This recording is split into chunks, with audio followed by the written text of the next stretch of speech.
Welcome, ladies and gentlemen, to the beautiful city of Las Vegas, Nevada. We're here at the PokerGo studio in the Aria Resort and Casino to head into the Vainglory Premier League Summer Open semi-finals. We're here to discover who our finalists will be, who will be walking away with the grand prize. And as we kick off our opening rise, it's time to discuss our top 4 teams. My name is Munchballs. I'm going to be joined, as ever, by Tasty Bacon.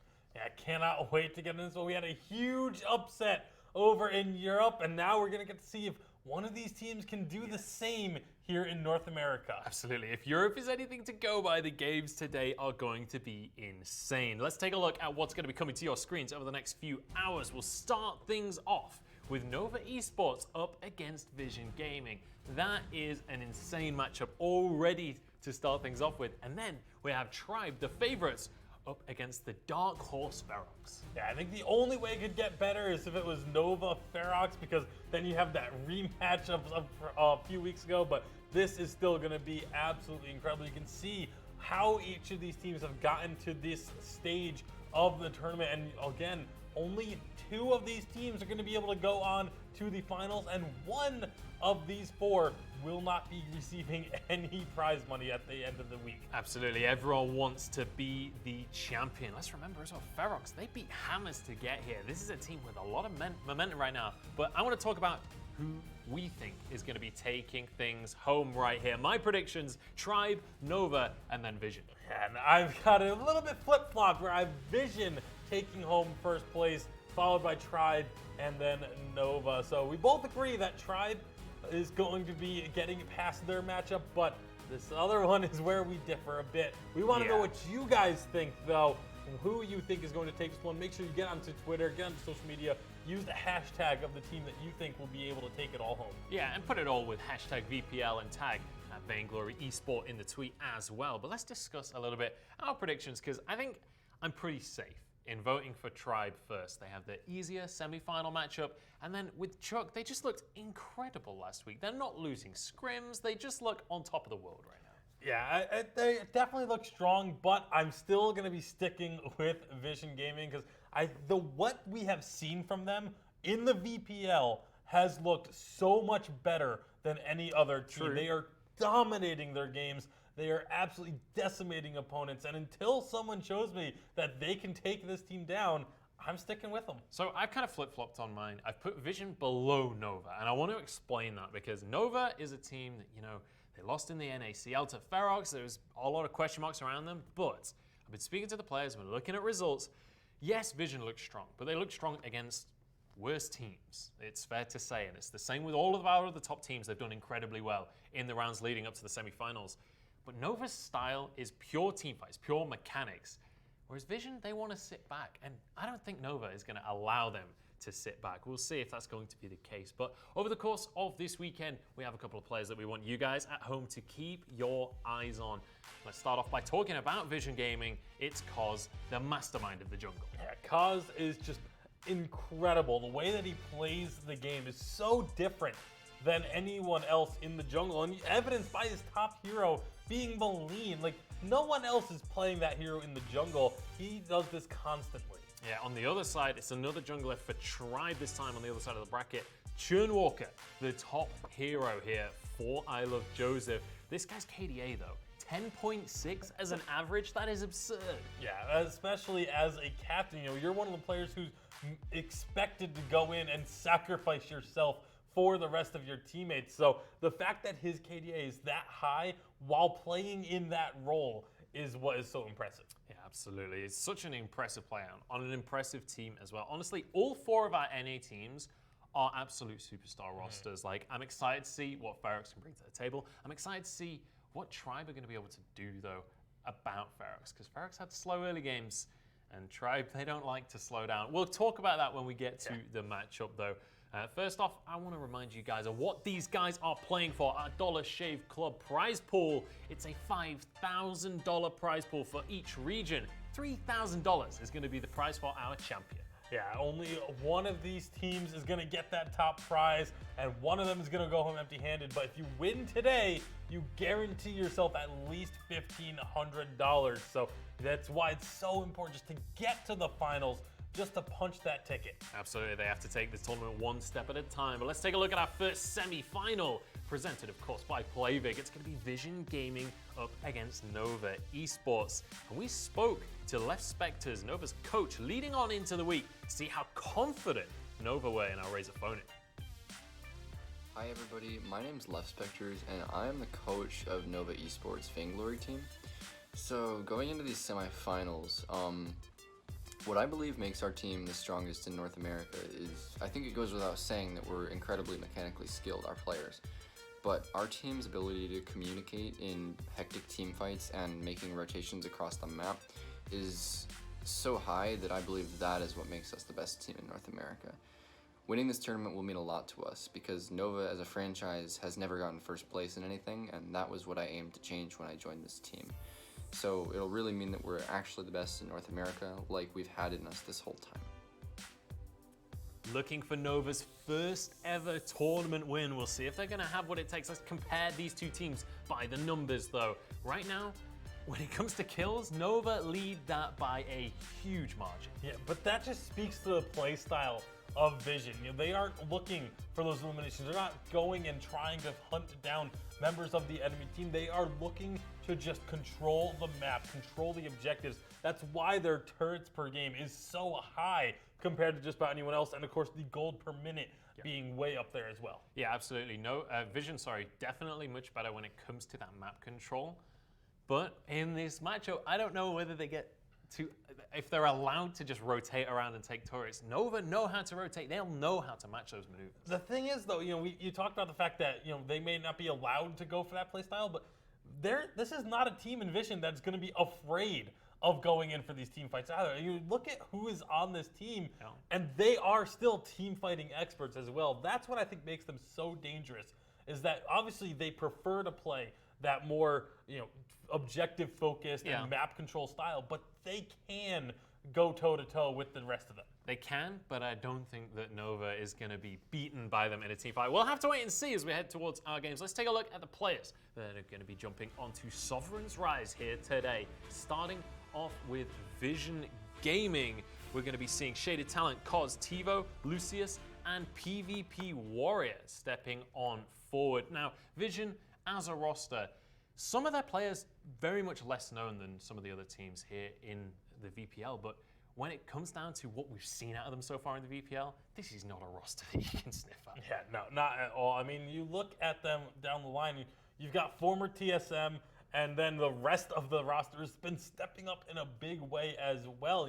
You don't always look for, to be someone like Tivo to be a hard carry, but that's exactly what he's been able to do. Absolutely. Shaded Talent, Cos, Tivo, Lucius, and PvP Warrior. PvP Warrior has been an absolute standout in my opinion. His Gwen play has been absolutely sublime. So excited to see what these guys are going to be able to bring to the table. Well, we've mentioned the team fights already, but I want to take a look at their opponents as well. Coming on in, these are the guys I'm predicting to take this series. It's Nova Esports, Delphi starting all over, Truth, Eco, and Erica Kane. And when you talk about this team, it's usually starting all over. It's usually Truth you talk about, but I want to mention Delphi here because his statistics are actually crazy impressive across all of our leaderboards, across all of the statistics. Delphi controls the game, and I think he's going to be able to take it to Cos. Yeah, that's going to be the head-to-head matchup that we really need to keep our eyes on. This game is going to be Cos versus Delphi. Like, this entire series almost feels like it may end up hinging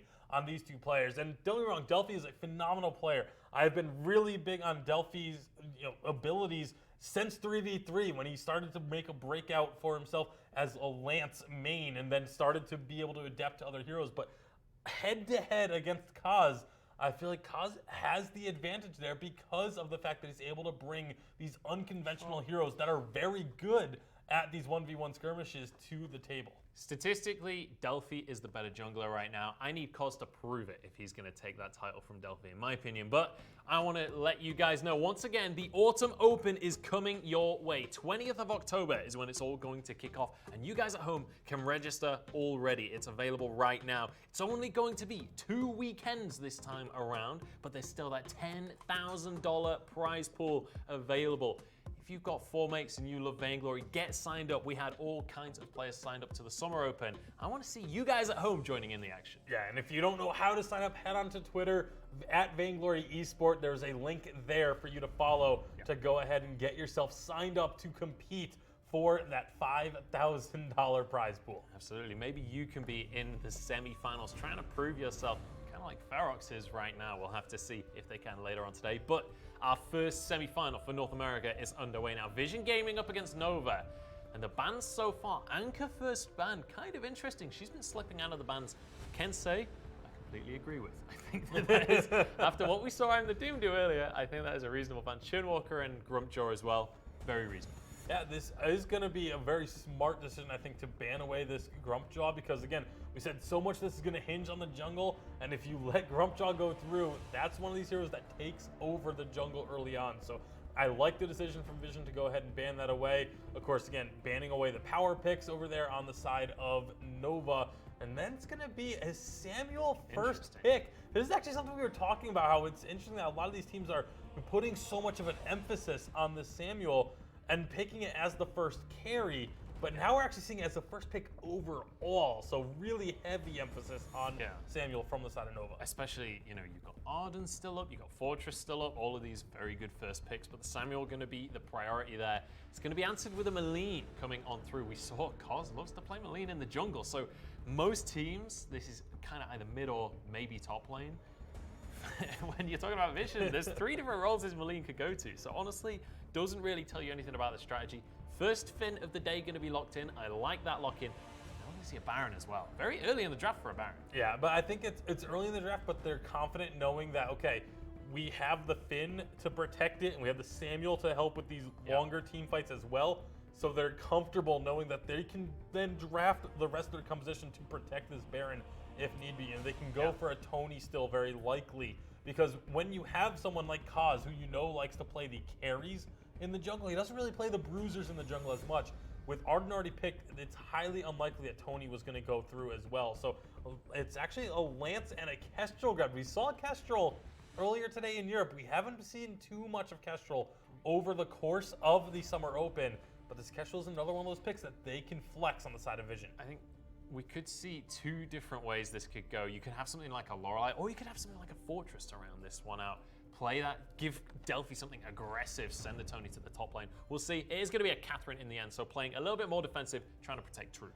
Yeah, I mean, as soon as you have a Baron come through, you almost know that they're going to be looking for 2 tanky, not carries, 2 tanky frontliners with Peel, just to kind of help out with that hyper carry late game composition. But now it's going to be on Vision to look for something that can get onto those backlines, get damage to those enemy carries. And this could be CP Kestrel, which it is very well could be. I mean, Maleen again, is there Kaz played the Kestrel a lot in the preseason. That was his most played hero, was the Kestrel. So he knows how to play this hero in the jungle, and something he's very comfortable with. Now, we saw on Twitter that Starting All Over is eager for this game. He tweeted a prediction for what he thinks is going to be happening here.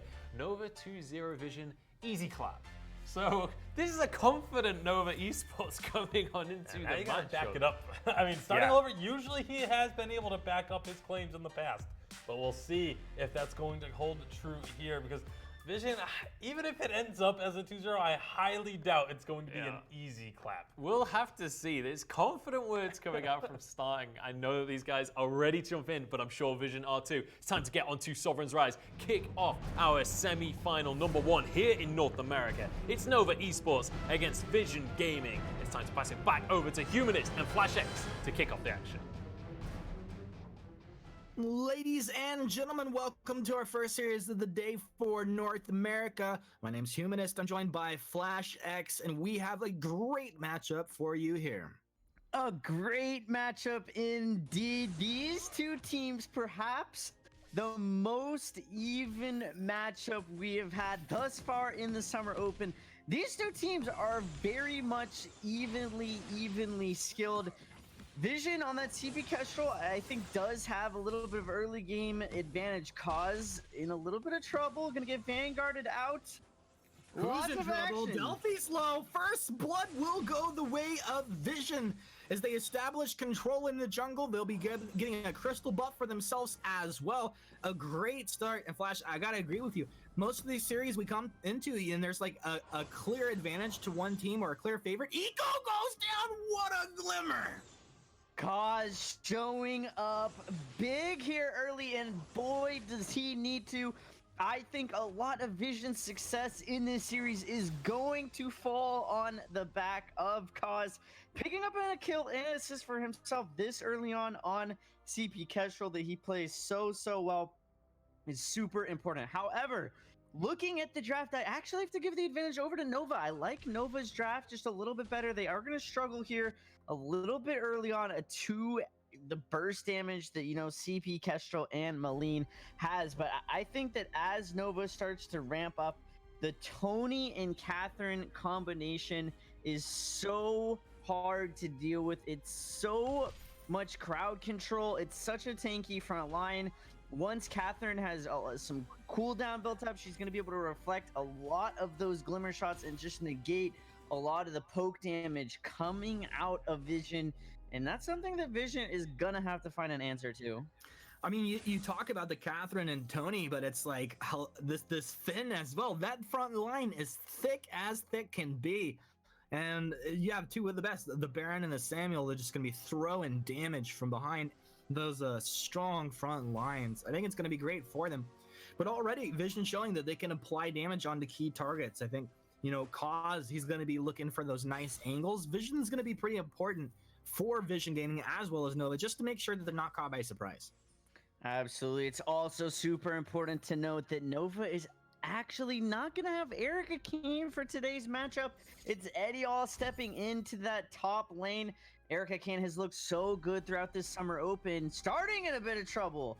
Debating with the healing flask at the last minute. It's not enough. Neon fires there with the impale. They get the kill. Now in position to secure this Crystal Treant one more time. It is 3-0, 3 minutes and 15 seconds in, and Vision Gaming looking good. Another impale from Neon Fire into the stun. Delphi, will he go down? Had the healing flask at the last second. He'll also boot out. PvP Warrior dropping low, able to reposition with boots of his own as Lucius dropping the bombs over here on Eco and the Truth of Light. Senor Truth getting some good damage, debating them in. Nice drifting dark from starting all over. They'll be able to clean up two kills now on the board. Eddie All, will he go down? Cause has got it. Cause will be able to get slung shot to safety. Actually active camo, but it's not enough as Delphi has a scout cam.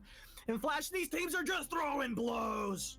This is so much action here early on. Exactly what we expected. We saw huge kills per minute out of Nova. We know that Nova likes to fight. In Vision, they need to be a little bit more coordinated. They started off so well. Nova, though, has completely closed the deficit and actually gone in the lead. They have the momentum underneath their belts, despite the score being 4-4. Both of these teams going to find a little bit of a reset. Things are going to calm down. They're going to go back to their jungles, find a little bit more gold out of these rotations. Both these teams showing that they are both very, very skilled mechanically. Incredibly skilled mechanically. Obviously, a lot of experience playing competitively at a high level, strategy at a high level as well. As we look at both of these teams, Flash, can you talk about maybe some power spikes and timings that we should look out for? Vision has a power spike on this CP Kestrel. She hits harder than any other hero this early on into the game. But if this goes late, it is certainly going to be Baron and Samuel's game to just carry away. With how tanky and how much crowd control that front line has, I don't know how Vision is going to be able to answer it. So these early stages, if Nova can stay even, I think Vision is going to be in trouble. Impale from Neon Fire. Lucius incredibly low, but able to draw back. PvP Warrior just standing his ground, trying to get some good damage, and Truth showing up late to the party here. But that was secured up by Eddie also. The Catherine getting that crystal buff doesn't go the way of Vision, and that's a win in the end. A little bit of a win. It's going to allow Vision to put on a little bit of pressure. Ghost Wing coming online here in 20 seconds. Vision needs to make sure that they start to get a little bit of map control. Both these teams have phenomenal scout cams throughout the map. That was a great shift by Neon Fire hung himself out to dry with that impale. You know about that one. You can't miss those. When you go into the front line, and you're by yourself, you have to make sure you're landing, because when you get stuck, boy, does that feels bad, man. Yeah, it's like it feels like you're just like, oh, I can't move. It feels like it's 3 seconds, but a little bit shorter than that. Delphi down here, they will secure up that Crystal Treant away from Vision, starting all over. One more glimmer would have taken him down, but he'll live. Vision Gaming showing a little bit of mercy here. We do have Finn picking up his fountain. Vision actually had the fountain advantage in that team fight. They weren't able to capitalize off the back of it. We see Nova starting to pull away, edge away just a little bit. And with how weak Baron is early on, that is not what you want to see if you are Vision. You need to try and establish some sort of a lead against a hero that typically struggles immensely during the early game. He has his Serpent's Mask online, Truth and Delphi, applying quite a bit of damage to this bot lane turret. PvP and Cause have got to try and equalize up in this top lane, but they just might look for a rotation here instead. Flash, two things I really like to pick your mind about. Both of these captains going for Fountain as their starting items. And then secondly, as I'm looking more at this composition, I feel like it's a really good one for PvP Warrior to stack up his breaking point against this tanky frontline. It is going to be good for him to stack up his breaking point. However, Vision needs to be able to get their Crucibles online ASAP. Whether it's the Forced Accord, the Blast Tremor, or the Bada Boom, there is a lot of abilities that Vision needs to be able to block. And if Nova is able to sync those up correctly, if they lead with the Blast Tremor, forcing out the first Crucible, it's going to be a free Forced Accord, or even a Bada Boom might be better to start things off. These carries are going to need to be blocks. Fortunately, Maline does have one of those built in. Bot turret, though, first turret of the game, going to be going over to the side of Nova. Smooth as butter. Nova take down that bottom turret with ease. They'll go ahead and drop back towards this Crystal Treant, which will be spawning here momentarily. There you go. Now, Cause has good position. Active camo's down. They can't chase back into that. He'll be able to secure that. Pretty easy to do with that CP Kestrel there. Eco throwing the Forced Accord, won't land. Neon Fire coming back with the Impale, also won't connect. Maline's incredibly low. You have to be careful. Starting is dropped into the drifting dark there. Ooh, Malice lands, not the verdict. Starting, you can tell he's hungry for a kill there. Won't be finding it though. Starting had some very confident words. Certainly doing everything he can to back them up. Eco, though, very sloppy Forced Accord. Vision had no blocks. When you recognize that on the enemy team, you've got to be able to capitalize on Nova. Gonna be taking down this Ghost Wing, though. Vision in a lot of trouble. Oh, this feels questionable at best from Vision. A double kill coming through for starting. I mean, I know these guys are the pros, but I didn't see an opportunity for them to do anything, and they really overextended. Absolutely. Definitely have to rethink their positioning.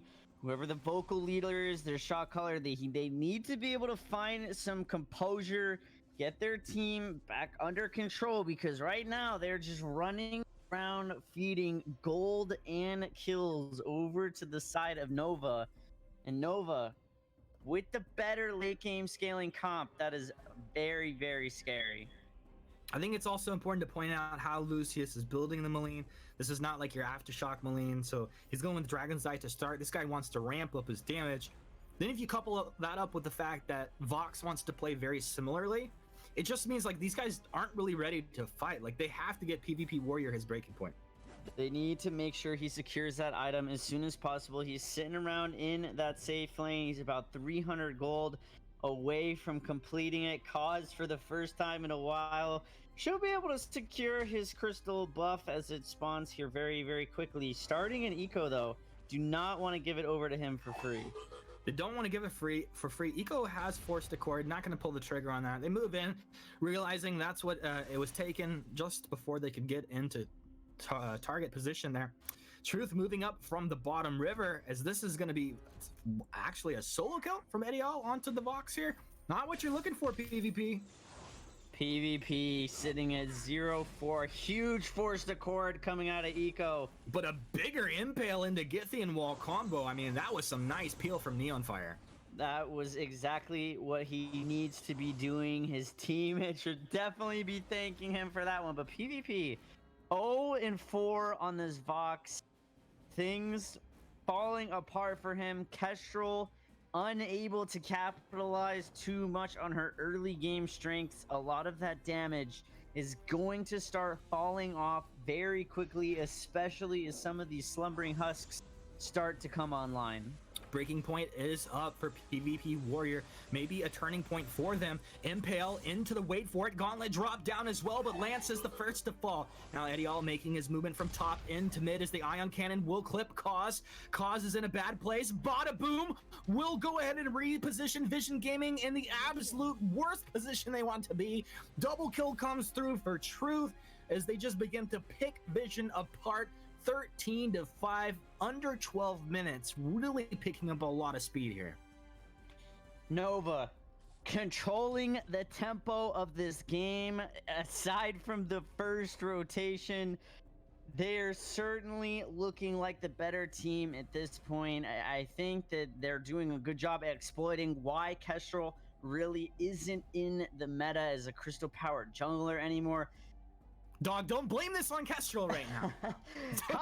Kaz is such a skilled, mechanically skilled player that I would much prefer to see him on a hero with a kind of a higher skill cap. He's so well known for playing the Maline. I would have much preferred to have seen him on that. Give something else over to Lucius, whether it's a Scarf, Celeste, something else that's in the mix that allows Kaz to have these really high mechanical outplays on Maline. I think that Vision are going to have to look to make some adjustments going into next game. I mean, there's definitely still opportunity for them to try and come back, but I really think Nova is just so far ahead. It's starting to get so tanky at this point that they're going to have to gift it to Vision if Vision wants to stand a chance. Dang, they'll have to be handed a gift. There's got to be there's always a weakness, like a weak point on the map, something that you can exploit, dude. What is that one thing the Vision could exploit right here, right now? Hoping they catch Nova doing an objective. The silence isn't helping. Yeah, I don't know. They're not a do. If Nova maintains strong positioning and they maintain strong communication, as long as their carries are standing behind their front line, which they should anyways, Vision just doesn't have a really good way to engage. Sure, you can lead with the gauntlet, but Baron just jumps straight out of it. Samuel gets a crucible from his fin and he runs out of it. Cause being pulled over the wall, absolutely decimated. He got it! Okay, Cause got it! Cause he probably with a basic attack too, dude. He's a CP Kestrel basic attacking take. Oh man, this guy's a legend. I think that was Cause's Spellfire because he was dead before that even happened.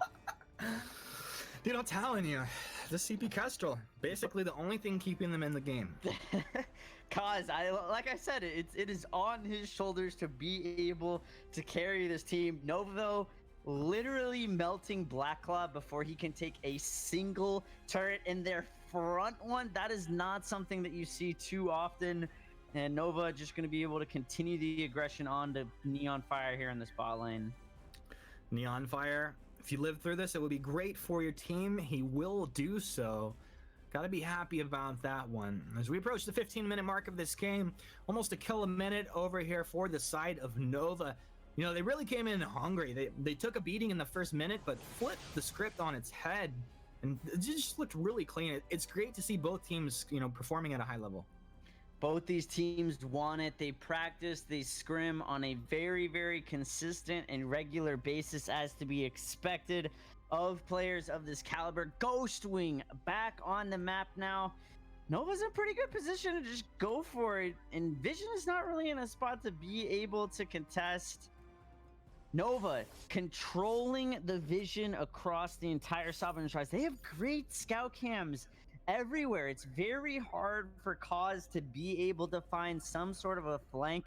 That's really what he needs to be able to do. If he can active camo somehow into the backline and get on one of these carries, that might be the game play to try and get them back in.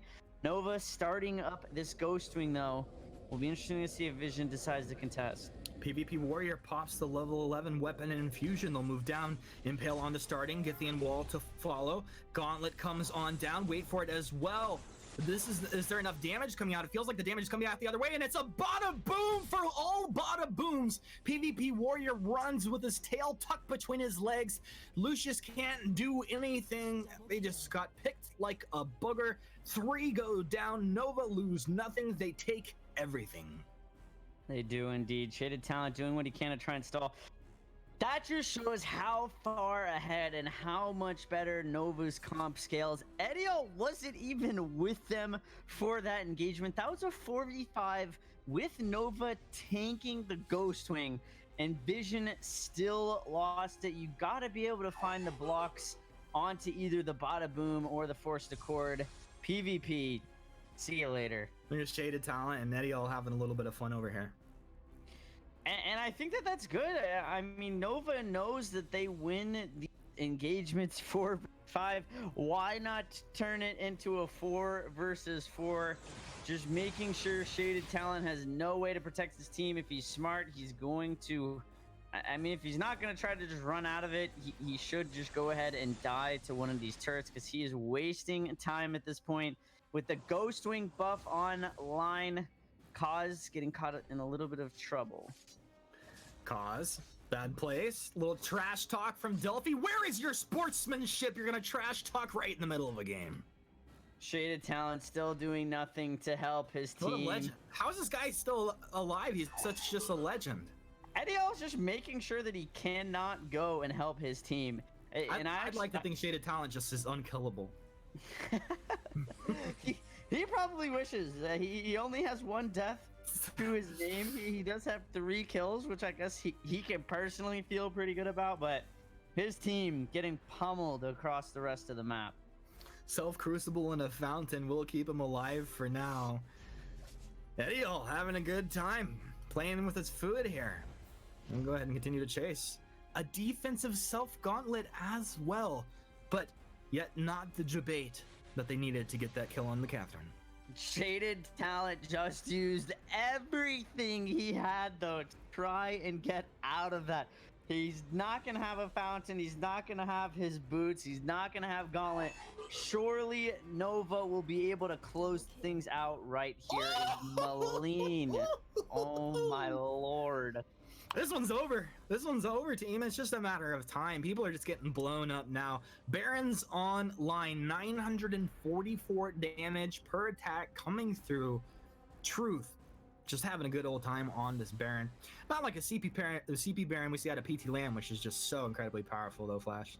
Truth in starting, the dynamic duo putting Vision to work. Vision's got to step it up here in game number 2, but Nova executing incredibly well here in game number 1. I mean, we've seen teams come back from worse in a series, and I'm sure Vision still have a chance as we get into game 2. But to break that one down, let's throw over Tasty Bacon and Sir Munchables.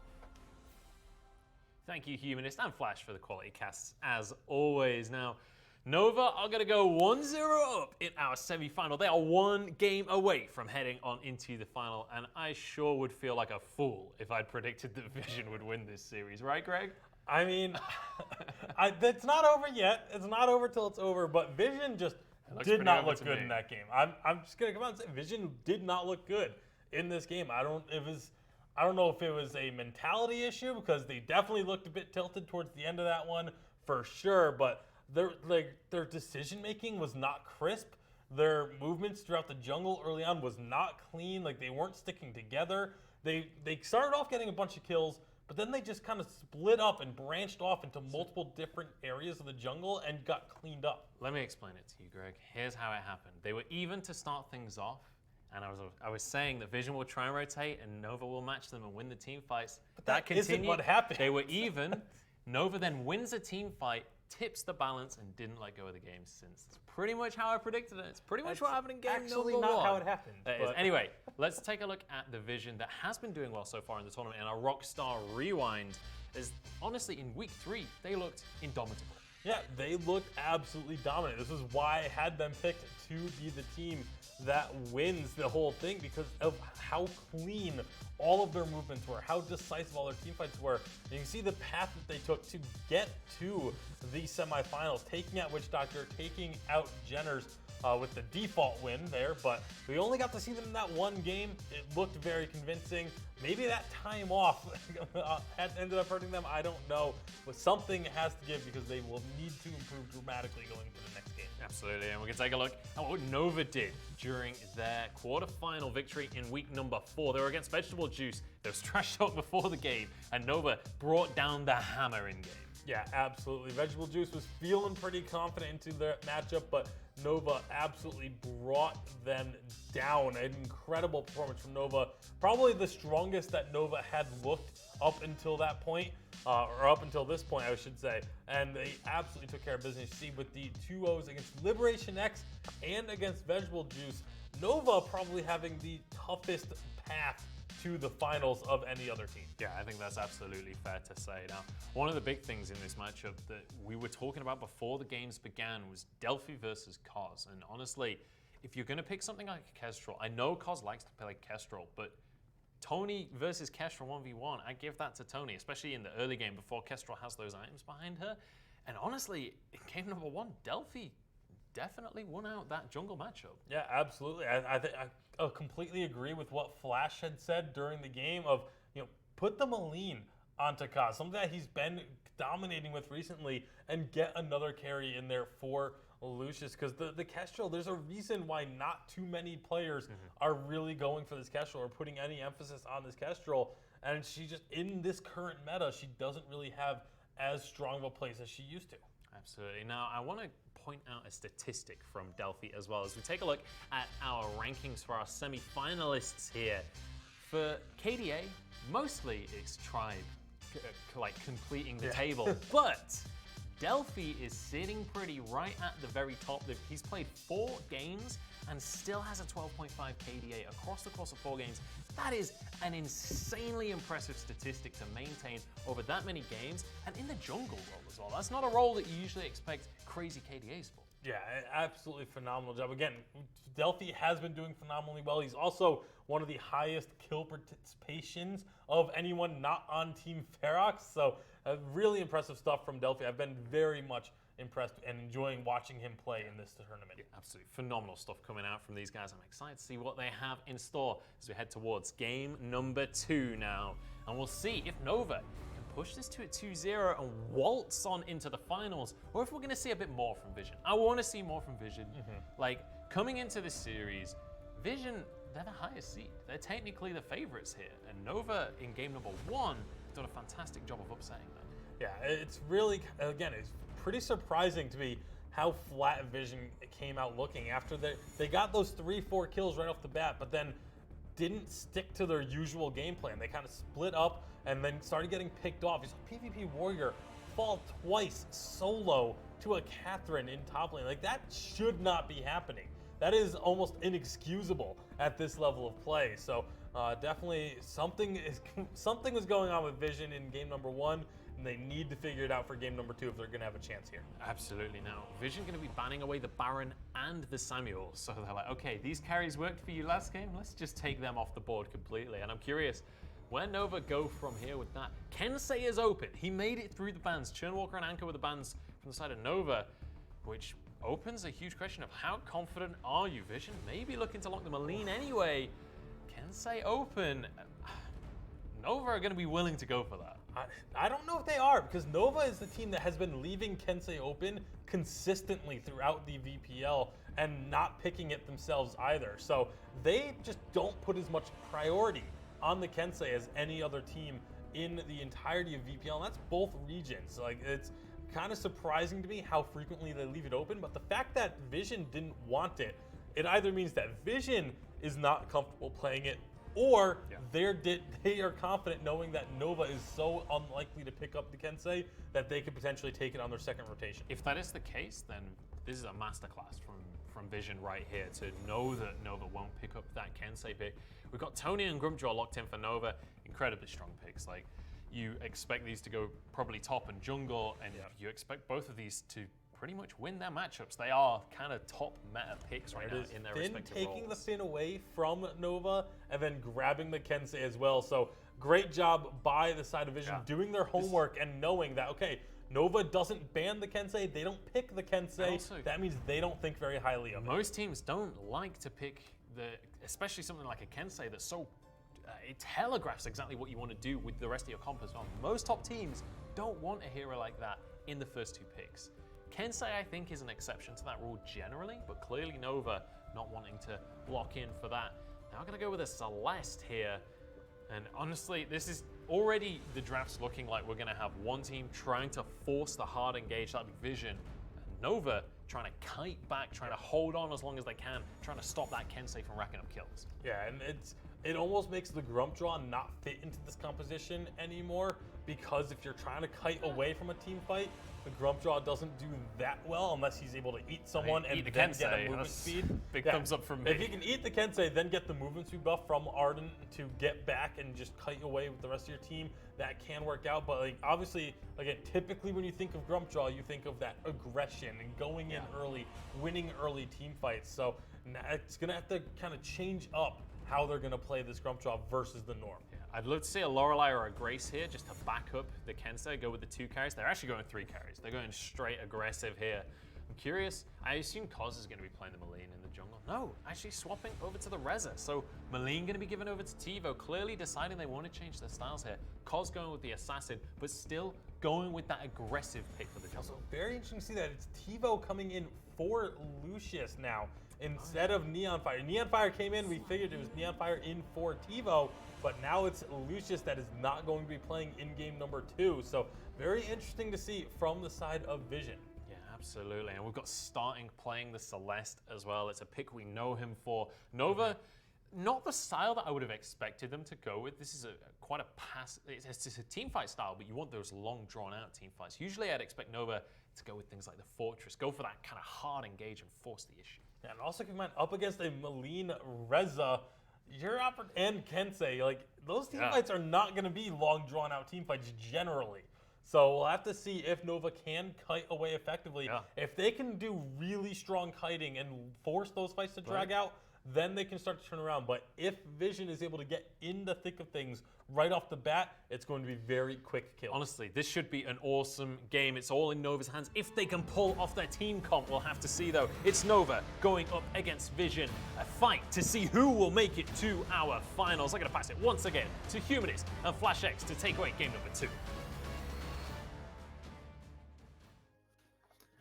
All right, everybody, I hope you're ready for game 2 here, because Vision Gaming sure are, after taking a convincing loss in game 1, ready to bring this back their way. My name's Humanist, I'm joined by Flash X, and we are ready to get this one underway. Nova starting things off strong. Cause down to half health before things even start. Neon Fire back in his jungle, wanting to secure those double bears as Vision looks to capitalize on other areas of the map. But Nova, with that really great trade by Delphi on the Grump Draw taking Cause solo, it's going to be very hard for them to do this. It is going to be a little bit of a 4-on-3. They do have the personnel advantage.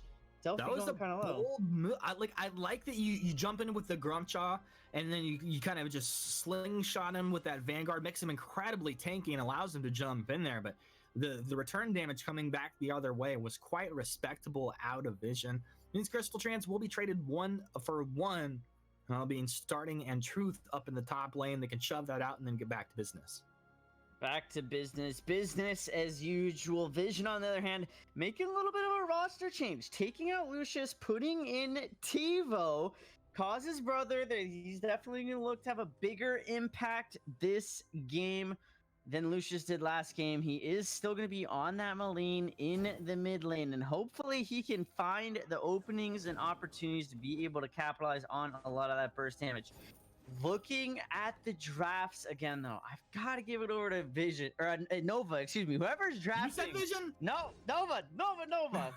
Whoever is doing the drafting for Nova, really phenomenal stuff. I think Vision are making some critical errors. I think Cause is generally on a better hero that he's more comfortable with, a little bit higher of a skill cap on that Reza, so a little bit more opportunity for him to make an impact. The problem is the only target that's really susceptible to the Reza is that Celeste. So if you're Eco, your only job is to Vanguard Celeste. Everyone else should be tanky enough to just survive burst damage. Vox hits his item spike so quickly that he's going to have the Slumbering Husk very early on. He's going to be able to survive and withstand through a lot of that Reza burst damage much earlier compared to some of these other backline squishy carries. And I think that's going to make Coz's job very, very difficult. And again, like I think just gives Nova the advantage here in this game. I hear what you're saying, but it's also like PvP Warrior is going to get in there as well. And a Vanguard, like one single Vanguard, I don't know that it can, absorb all of the damage that will come out. Granted, immediately they're going to be getting burst down the other way. It's just like if they can collapse together, that's how they got to do it.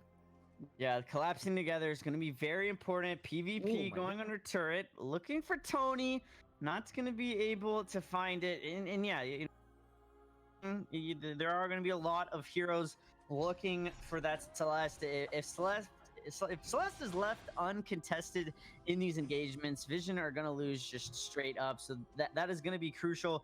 Dealing with the taunts from Tony, the eat from Grumtrot, and just trying to get through the gauntlet as well, though. All of that combined together, again, I think just really gives Nova the advantage here in this game number 2.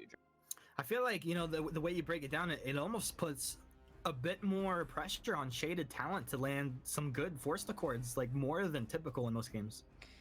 Landing forced accords is going to be very, very cool for his team. Hopefully he can find an opportunity, play it patiently enough such that Eco or Eddie Hall or even Delphi are forced to use their crucibles. But the thing is, with this 3 tanky frontline composition, there are going to be at least 2 crucibles, potentially even 3, and that's going to be something that, again, is just super hard for Vision to deal with because they only have 2 heroes in the front line and arguably just are not as tankier in general. PvP Warrior clears out bottom lane. He's with Cause, a little vision drop. They try to protect that from Eddie All. Eddie All takes that scout count pretty low. It's not going to have a long duration. Well, 4 members from Nova kind of hang out, shoved down mid, maybe getting ready for these other camps to respawn. In fact, that looks like what they're kind of setting up for. Eddie All stepping in for Erica Kane has looked so good on this top lane hero, whether it's Tony, whatever hero he needed to be on. He has risen to the occasion. Vision committing 2 resources to that, unable to get anything off of it. On the top side of the jungle, though, there's a little bit of damage being exchanged back and forth, but neither team really getting ahead with an advantage there. Things quite slow, 5.5 minutes in. No kills just yet. Not to say that teams haven't been trying for it. It's just not really coming together. And I guess it's, it's quite a few heroes on the map looking to scale up, but surely somebody's got to be caught in the next few minutes. First Blood can blow this game wide open. Ghostwing going to be up here in about 10 seconds. So getting that first blood and then being able to transition it into a Ghostwing capture is going to be super important for both of these teams. Nova making a nice rotation up to the top lane. I think if they are able to secure that top lane turret, that's going to open things up quite a bit for them. But they're not going to, Vision's not going to give it over for free. Cause just still working on scaling up a little bit. He has his Aftershock. I would really like to see Vision group try and force some of these engagements. I do think that they are stronger at this point in time, especially before a lot of these backline carries find their defensive items. But being able to do that, Nova is definitely doing what they can to make sure it is not easy for them. Would you pick a lane and shove it? Would you look for a pick or just drop down to Ghostwing at this point? You probably just have to look for a pick. And Nova, I think, phenomenal job making that doesn't happen. It's really up to starting all over again. He's susceptible to being picked off on the Celeste. Everyone else pretty tanky. Vox has a little bit of that mobility. He's got his Serpent's Mask online, so as he's kiting, he'll have that extra sustain. But as long as starting is making sure he's, not getting too cocky, staying behind his front lines, Again, Vision just looks like they are in the commanding spot to control the tempo. Shaded Talent does not have level 6 yet. That's Delphi. He's stuffed up. Gonna try and reposition, but a nice Githian wall stun will hold him in place as Shaded Talent tries to just continue to anchor out this fight. A Bada Boom will split the fight apart. Nice job by Edial, but they're gonna lose Delphi starting all over as well, and it's a 2-for-1 trade thus far for Vision Gaming. TiVo popping a little damage as they kite on back. You can tell Truth feeling aggressive, like he wants to get something done, but he's just not in the position to do so. A level 7 weapon infusion on Truth is definitely going to set him back from his next item. Yeah, he committed the only infusion in the game to that team fight. Nova definitely not getting the upper hand. Vision finding the picks that they need. Kaz is going to go pretty low against this Tony right here. I don't know if sticking around for this Crystal Tran is probably worth it. You got it, Kaz. Easy peasy. Look, PvP's there. PvP's like, come on, Kaz. I had your back. Starting though, gonna secure that Crystal Tran, giving the favorable advantage over to Nova. Vision gonna be looking to push out this bottom lane. Start getting a little bit of damage on the turret. Kaz though, being eaten up. He's not long for this world. Delphi, just hungry. And he's gonna get him some right there. That's pretty good job. Now Delphi, I didn't know if I read that stat right. He had the highest KDA thus far in the VPL Summer Open. That is correct. He has looked phenomenal. He's already got a death underneath his belt this game, which, you know, if he wants to preserve those stats, he does not want to die anymore. PvP Delphi, though, in a bit of trouble. Yeah, I mean, who's in trouble here? Honestly, it's kind of hard to tell. Forest Accord will come through. A nice Solar Storm coming from mid lane down. But that's not going to be finding any kills. Now, Weapon Treant was secured over here. A nice Impale coming out from Neon Fire. They look split, though. PvP going for Eco, with the rest of his teams going for Edial. And now, this is getting a little bit crazy. Gauntlet canceled off. TiVo split apart from his team. Truth's going to chase him down. Truth, oh my goodness. It looked like he had a breaking point, but he still doesn't. With that weapon infusion, they just went to town, taking 4 kills off of Vision, as Nova find a whole bunch and blow this game open. That was a 3v5 for so long. Vision unable to capitalize aside from 1 kill. Truth of Light soloing the Ghost Wing at this point. Kaz gonna do what he can to try and contest, but Nova has the vision to be able to deal with him. This is pretty crazy. Okay, so Kaz is dead, but it's, I don't know, I'm looking at this and it doesn't make sense how much damage it seems like Truth is actually doing. That weapon infusion has been so critical. He infused again. He's got the Serpent's Mask. Nova falling to Vision though. Yeah, this is a great job. Shaded Talent just held that fight down. Polite Company did a whole lot of work through that engagement. They might actually find 3 here. Eco's low, Githian wall back. Double kill comes through for PvP Warrior. And that's Nova essentially gifting a couple over for free to Vision Gaming, and they're going to be happy to take it. Vision absolutely happy. They're going to be able to take down this mid turret. Considering the fact that Nova had the Ghost Wing buff during that fight and Vision able to win, I mean, that's just great news for them. Shaded Talent did a phenomenal job stalling out that fight, allowing his team enough time to be able to rotate. He landed a huge forced accord for his team to follow up on. Signs of life coming out of Vision, but they definitely have a lot of work ahead of them. We talk about a lot of power spikes for heroes like Celeste, things like that. Shaded Talent, though, level 7. If he gets that level 8, it could be really nice for his team, just in the thick of things, throwing those quibbles out. I bet you he's going to be finding at least 2-man, 3-man stuns a lot of times. He needs to be finding as many stuns as he possibly can. Vision need to continue to be able to find some team fights where they have men advantage. Nova, I don't think, is doing too great of a job of staying really tight and coordinated. Vision gonna be pushing down this mid lane. Nova's gonna need to rotate in to be able to respond and contest. Delphi on the scrum shot, not making it easy for them. I think it's important to note that both Truth and PvP Warrior have picked up their breaking points, and this is quite the power spike for both of these heroes. PvP Warrior caught, taunted back, a little Path of Ronin. He'll get himself into superior position. TiVo, thanks for the root. That will secure PvP getting out of that situation.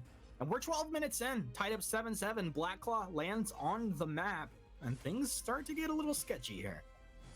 Very even game. Less than 1,000 gold separates these teams. Turrets falling in the mid lane, turrets falling in the top lane.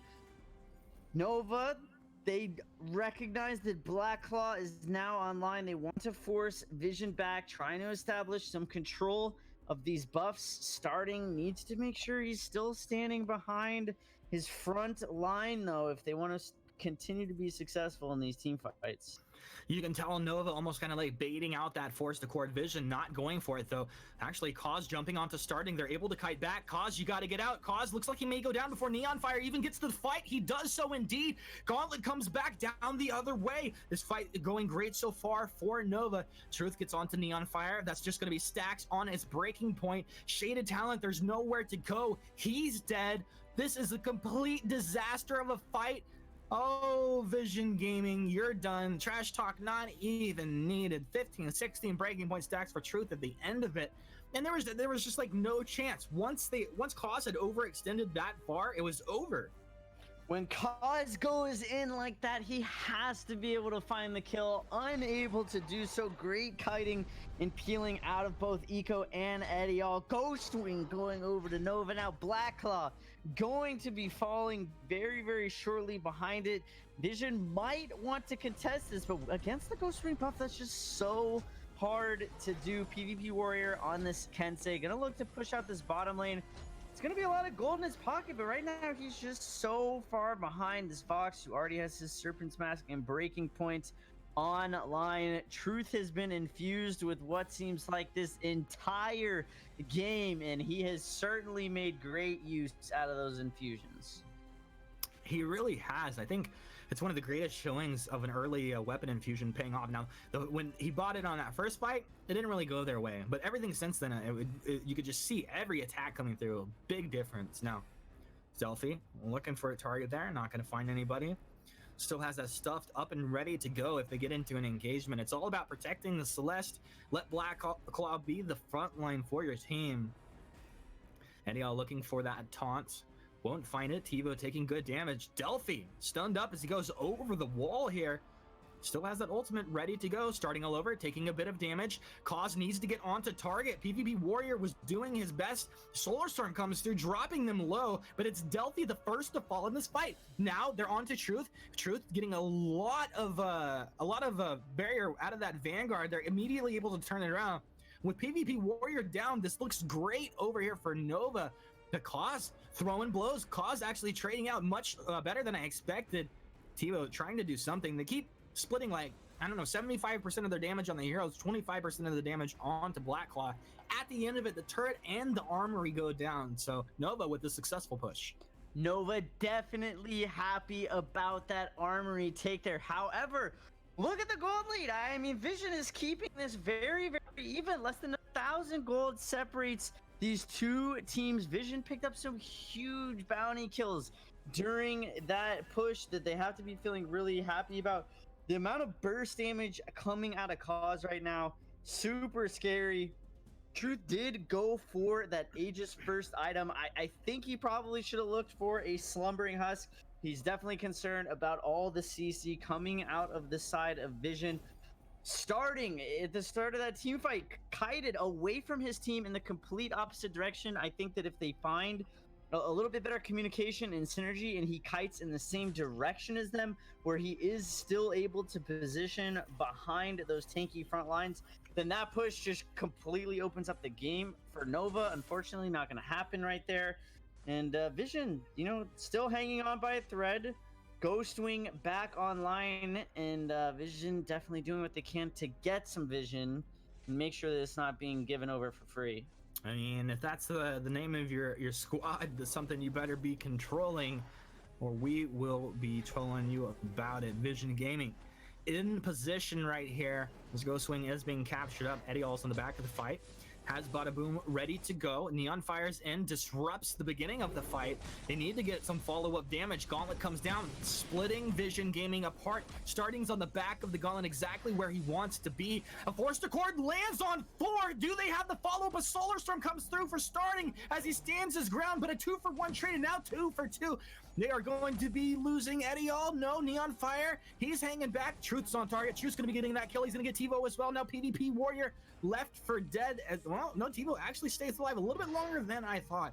But PvP Warrior not going to be getting out of that one. If you get into a 2v1 here, this feels sketchy. He's going to get a weapon infusion flash.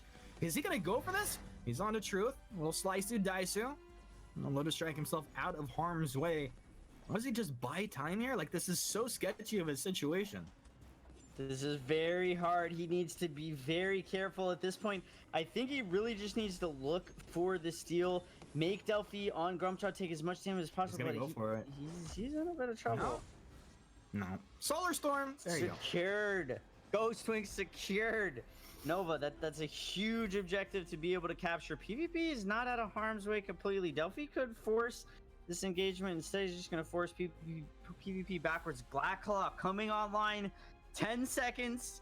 This is where Nova looks to just make that Ghost Wing buff go to work, force Vision to find them, and then just completely flip the script, turn things on their head. And they need to be careful right now because Kensei is not with them. Yeah, I mean, exactly what you said. This feels like the biggest weakness out of Vision thus far. They often find themselves in the right place, but like -1 hero. Like before, they didn't have the Lance. Now they didn't have the Kensei in the beginning of that fight. Neon Fire is down to 75% health. If they get into an engagement, things could be sketchy. Bada Boom to start things off, but doesn't feel like the best one they've ever had. War Treads backwards. Finn can't continue to run out of this, has to turn around, drop the Quibble. They've blown up starting. Cause getting onto target with PvP, exactly what they needed to do, but they turn it around. Cause has fallen. It's a 1-for-1 trade. Neon Fire trying to find the MPL into the choke point to get the wall stun onto do. Perfect with the Quibble to follow. PvP Warrior starting to get it done. He's stacked up with his breaking points trading. Truth is no threat at this point when they have that many breaking point stacks on the Kensei. Triple kill for PvP Warrior as he comes online. That'll put this scoreboard 16-18, still in favor of Nova. But this is Black Claw on the menu, and I don't know that Eddie can protect it. That is why Slumbering Husk is such a good item. PvP was able to absorb so much burst damage that Truth just isn't able to do. Truth really needs to get a Slumbering Husk of his own online as soon as possible, starting all over. Additionally, looking for the Solar Storm swipe onto Black Claw, not going to be able to find it. This is still anyone's game. These team fights are extraordinarily close. So much opportunity for both these teams to just come out ahead. Instead, it's going to be Vision looking for a Black Claw push to hopefully establish some more map control. Remember, guys, Nova is up 1-0 in the series. They take this game. They're going to the finals. Vision, they don't want that, and they're going to find Truth. They kill Truth at the beginning of the fight. Flash, what a huge kill for Vision. Next up on the menu, is it Eco or is it Eddie? Who's it going to be? Eco. They'll take him down. Now 5 versus 3 with Black Claw still incredibly healthy. They're on to the base turret here. 30 seconds for Eco, 20 seconds for Truth on that respawn. Shaded incredibly low. Delphi gets in there. Pretty good attack damage coming out, but he turns around with the Fountain and the Crucible. They're keeping themselves alive. Delphi stuffed up. He's going to try and get back to the healing platform. Cause jumps in potentially too deep. Chubble makes himself into a better position. These guys have to get out. Now it's actually getting sketchy. You can't overextend and throw. Eddie, he's in. He'll find one. Looking for more. Got the stun onto TiVo. Nobody really ready to follow. They're still on Black Claw, and Eddie might have thrown his life away. They turn around. Shaded Talon's got the Quibble. PvP Warrior has the damage. They'll slice you, dice you him on down. That's a nice little parting gift for them. But when it's all said and done, it is 19-19. It is so close right now. Vision have their arm back online. They have destroyed the mid lane armory of Nova. This is so close. Truth, huge misplay at the start of all that. He was in the jungle by himself trying to secure his weapon power buff, but you just can't do that this late in the game. Vision did a great job punishing him for that, and now the gold is very, very even at 1.5k gold at 22 minutes of the game. That's basically nothing. Vision now gonna be taking down Ghost Wing, and it seems like they have almost swung the momentum in their favor. It feels like it's in their favor. From my perspective, it feels like the momentum is in their favor. Not to say, like, it doesn't feel like Nova's weak at all. It just feels like who is moving forward, who's finding engages, and thus far it's been Vision, but suddenly Neon Fire moving in, trying to find an engage, overextends. He's stunned up, trying to go back. That'll be the Crucible. Can he keep himself alive? At the Fountain out as well as the Gauntlet comes down over here out of Nova. Kinsey, he's got the Celeste. Once again, Vision are doing it. Two-man forced Cord to go ahead and pull this fight away from Nova. Truth stays alive. He's got decent damage coming out, but Eco can't get away. They've lost 3. And barring a miracle, Vision Gaming will be taking game 2 and sending us to a game 3. Eddie, he's there. Truth, Kid doesn't have the damage. It's just time to get on the Vein Crystal, baby. And there you go. They're on the Vein Crystal. Nothing Truth can do but just watch this one fall apart. What a game from Vision. Vision stepping it up big time. I didn't think they could do it in this comp. I think there's just a really sloppy play coming out of. They did not play anywhere near as tightly as they did in game number 1. Hopefully they're not getting cocky. They need to keep their composure. Vision, though, evening things up 101. All right, we had a lot to say about this, but let's see what our analysts have to say back at the desk. Where was that from Vision in game number 1? That was awesome team fighting coming out from them. Fantastic stuff, especially in the later stages of the game. Going toe-to-toe and beating Nova in team fights when they're running a team fight composition, that's an accolade in itself. Yeah, absolutely. I mean, incredible game coming out of Vision late in the game. Early on, it looked like it was just going to be Nova with an easy 2-0, but Vision finally finding their footing and getting the damage they needed to pick off these carries and get onto starting all over, get onto Truth of Light, and take them down with the amount of burst that they had. Yeah, absolutely. And we saw the Reza Kensei duo doing so much work, getting onto the backline. It's so difficult to survive that kind of scenario. And realistically, the peel from Nova was good, but it wasn't like a full peel composition. And against Kensei Reza, it's kind of what you need. Yeah, I mean, when we look at going into game number 3, you always kind of talk about, okay, what needs to change? What do we have to do? I have some advice for Nova, and it starts with a B and ends with "and Kensei." Like, just ban Kensei, please. Yeah. They haven't banned him once the entire VPL. Take him off the board. He has beaten you guys consistently. Take him off the table. Yeah, Kensei, just get rid. Just get rid. But also, I want to talk about the fact that TiVo came in and played this game. TiVo, phenomenal job, by the way. Neon Fire also on the Lance did a great job, but TiVo stepping on in, Lucius stepping out, and we saw a very different Vision. So I think TiVo doing a fantastic job to coordinate the team a little bit better and make sure that everyone's on the same page. Everyone's going for the same win condition, because that's not what it felt like in game number 1. Yeah, no, not at all. Definitely, they felt like they were much more cohesive in their decision making. It felt like when a call was made, everybody went for that move. There was no splitting up from the side of Vision. So just overall, just a marked increase and improvement in their gameplay from game 1 to game 2. Yeah, absolutely. Let's take another look at the predictions that we gave you guys at the very start of the day, because suddenly things are looking interesting for us. I'm still going for Nova over Vision. You're going Vision over Nova. Are you still confident that Vision is going to be able to beat Tribe at this stage? Not anymore. Not anymore. I don't know about that one, but Vision would have to step up in a big way to continue to go. And all 3 of these teams, I think it wouldn't be shocking to see any of them pick up wins against each other. All 3 are incredibly talented squads, but this has just been almost eye-opening for me to see how much better Nova is looking right now than what they did in the preseason, or what they did even in like the first week of, or their first matchup of VPL. Like, they looked strong, but they weren't dominating their matchup, and now they are actually playing so much better. Absolutely. They look awesome as a team. And again, we mentioned it before, they can match rotations and they can team fight damn well. Starting all over Celeste is something to be feared. I want to take a look at the stats coming on into this weekend, though, of Nova versus Vision. When we look at the numbers here, you can see a dramatic difference between the styles of these 2 teams. You've got 22-12 on average eliminations per game in favor of Nova. But then when it comes to turrets, it's a much better number for Vision. Yeah, and also the gold being in favor of Vision. That's something that we saw this game was early on before we had any kills. It was like 6 minutes before the first kill came through.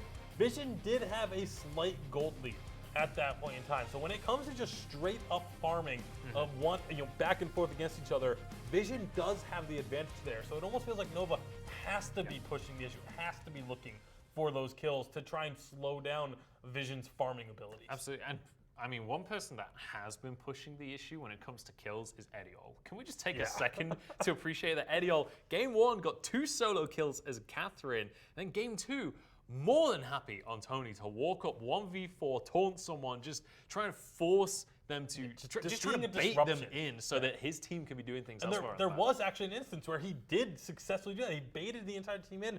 All of Vision blew all of their cooldowns on trying to chase down an Arden and a Tony, and then eventually the rest of Nova joined the fight and just clean up because there's nothing left thanks to the fact that Ediol was just being so aggressive with his play. So really been impressed by Ediol, and keep in mind, he's not their usual starter. It's usually Erica Kane in there. So Ediol, very impressive in this performances today. Fantastic. And someone else that was impressive here in game number 2 is going to be Cos moving on forward. He was one of our players to watch from the very start of the day. His KDA not actually that impressive across the course of the games, but that's because of how low the eliminations have generally been for Vision. They're not a huge team that wants to force the fights. But the Maleen, let's talk about this, because they've had Maleen twice now. Neither times has it gone to Cos. He's played Reza and he's played Kestrel. He played Reza exceptionally well. Yeah, I actually really liked him on the Reza because it allowed them to just kind of pair up. All 3 of their carries were just these burst elimination assassins, and that's what they were able to do so effectively. Was when they were able to get their hands on starting all over, he was just deleted. Yeah.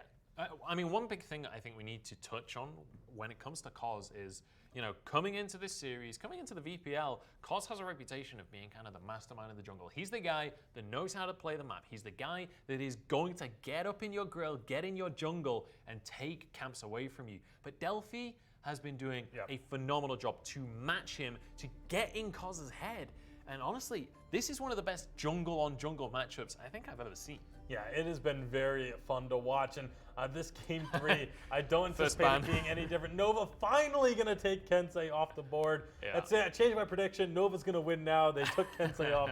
I think that's so important for them to get that pick taken away. We have seen so much more Kensei in the semifinals today than I ever expected to. Like, everyone else has known to ban him, but for some reason, a little bit of overconfidence, perhaps. Chinwalker going to be banned, as well as the Baron, so still keeping Truth away from that carry pick. But, I mean, Truth did a great job on the Fox in the last game as well, so it's definitely not a one trick. We'll see where they... I think Grumpjaw is a pretty solid first pick here. It's just very safe and just strong. Yeah, I mean, last game, Delphi was able to make a lot of big plays with it.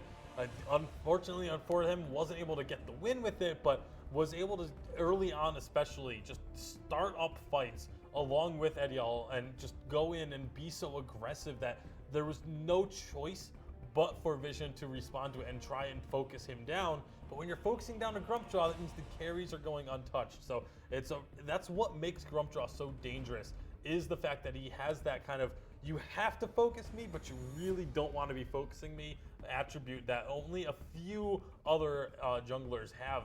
And you see also now Maleen and Samuel. So again, going for a lot of crystal damage. This is something that Vision's been doing, is these double crystal carries.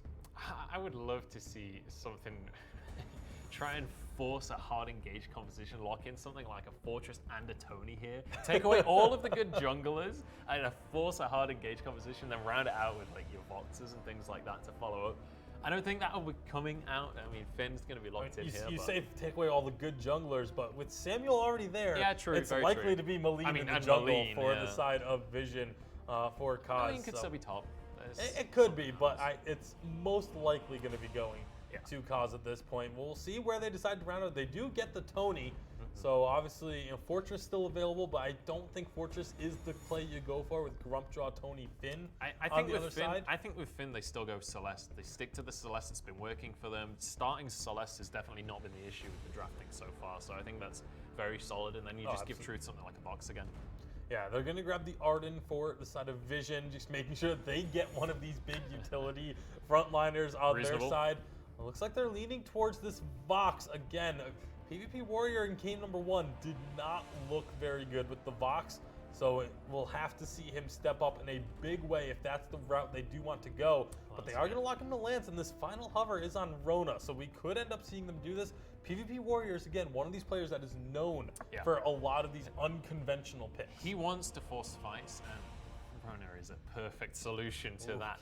Kinetic. And we kind of forgot about Kinetic, honestly. So She's used been to her being sneaking banned through. that it just, and we were so focused on Kensei getting banned.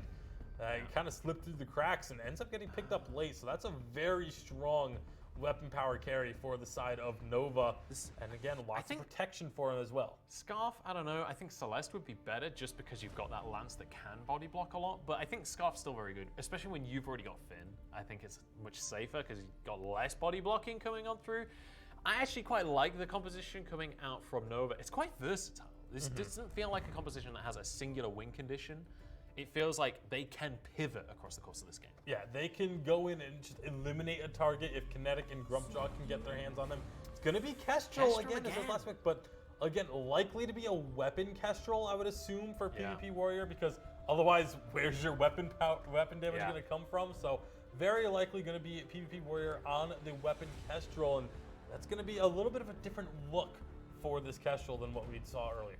Yeah, absolutely. I'm excited to see how this game is going to be panning out because we have some solid compositions coming out from both sides. There's definitely a lot of power on both of these rosters, and honestly, off the draft, I don't have a favorite. Like, I think both drafts are super solid, and I think they have different win conditions, but very achievable. Yeah, very much so. Obviously, on the side of Vision, they're focusing so much more on the damage, on just taking down enemy players.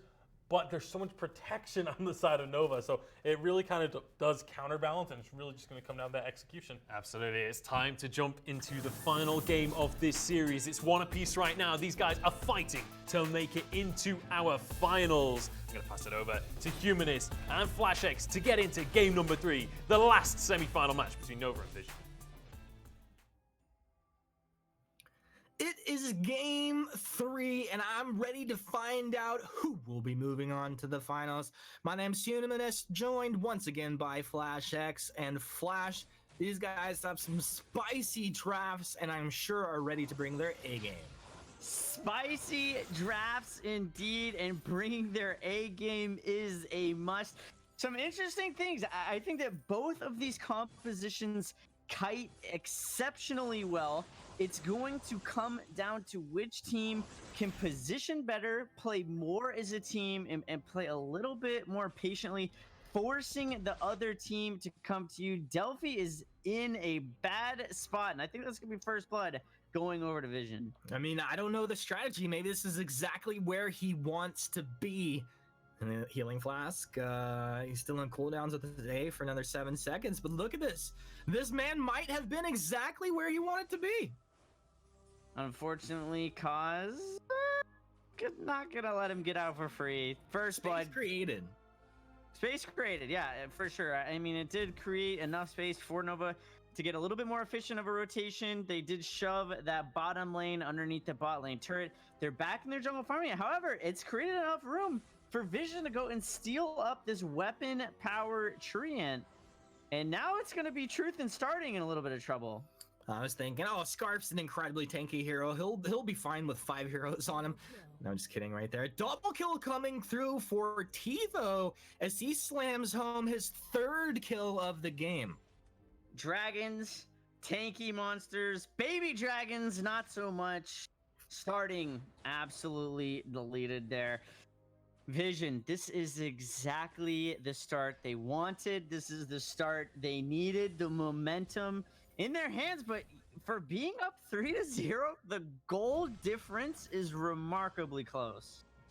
It sure is. Honestly, it's kind of like what you get those kills, and that's going to give you a little bit of something, but it's like what you get out of that. And there really wasn't too much for Vision to capitalize on across the map. They will secure up their own jungle, getting that weapon buff over onto Cause right now. Cause is a phenomenal Malign player. If I am playing Cause, The only hero that I do not ever want to see him on is Maline, because he knows how to play it incredibly well. He's very, very punishing. He knows how to trade very effectively. His invulnerabilities are always on point, and Vision looking to keep up the aggression. You can see Edial wants to get in there. Eco as well, ready to support his team, but the positioning superior coming out of Vision Gaming. And Flash, what point was this Maline picked up in the draft?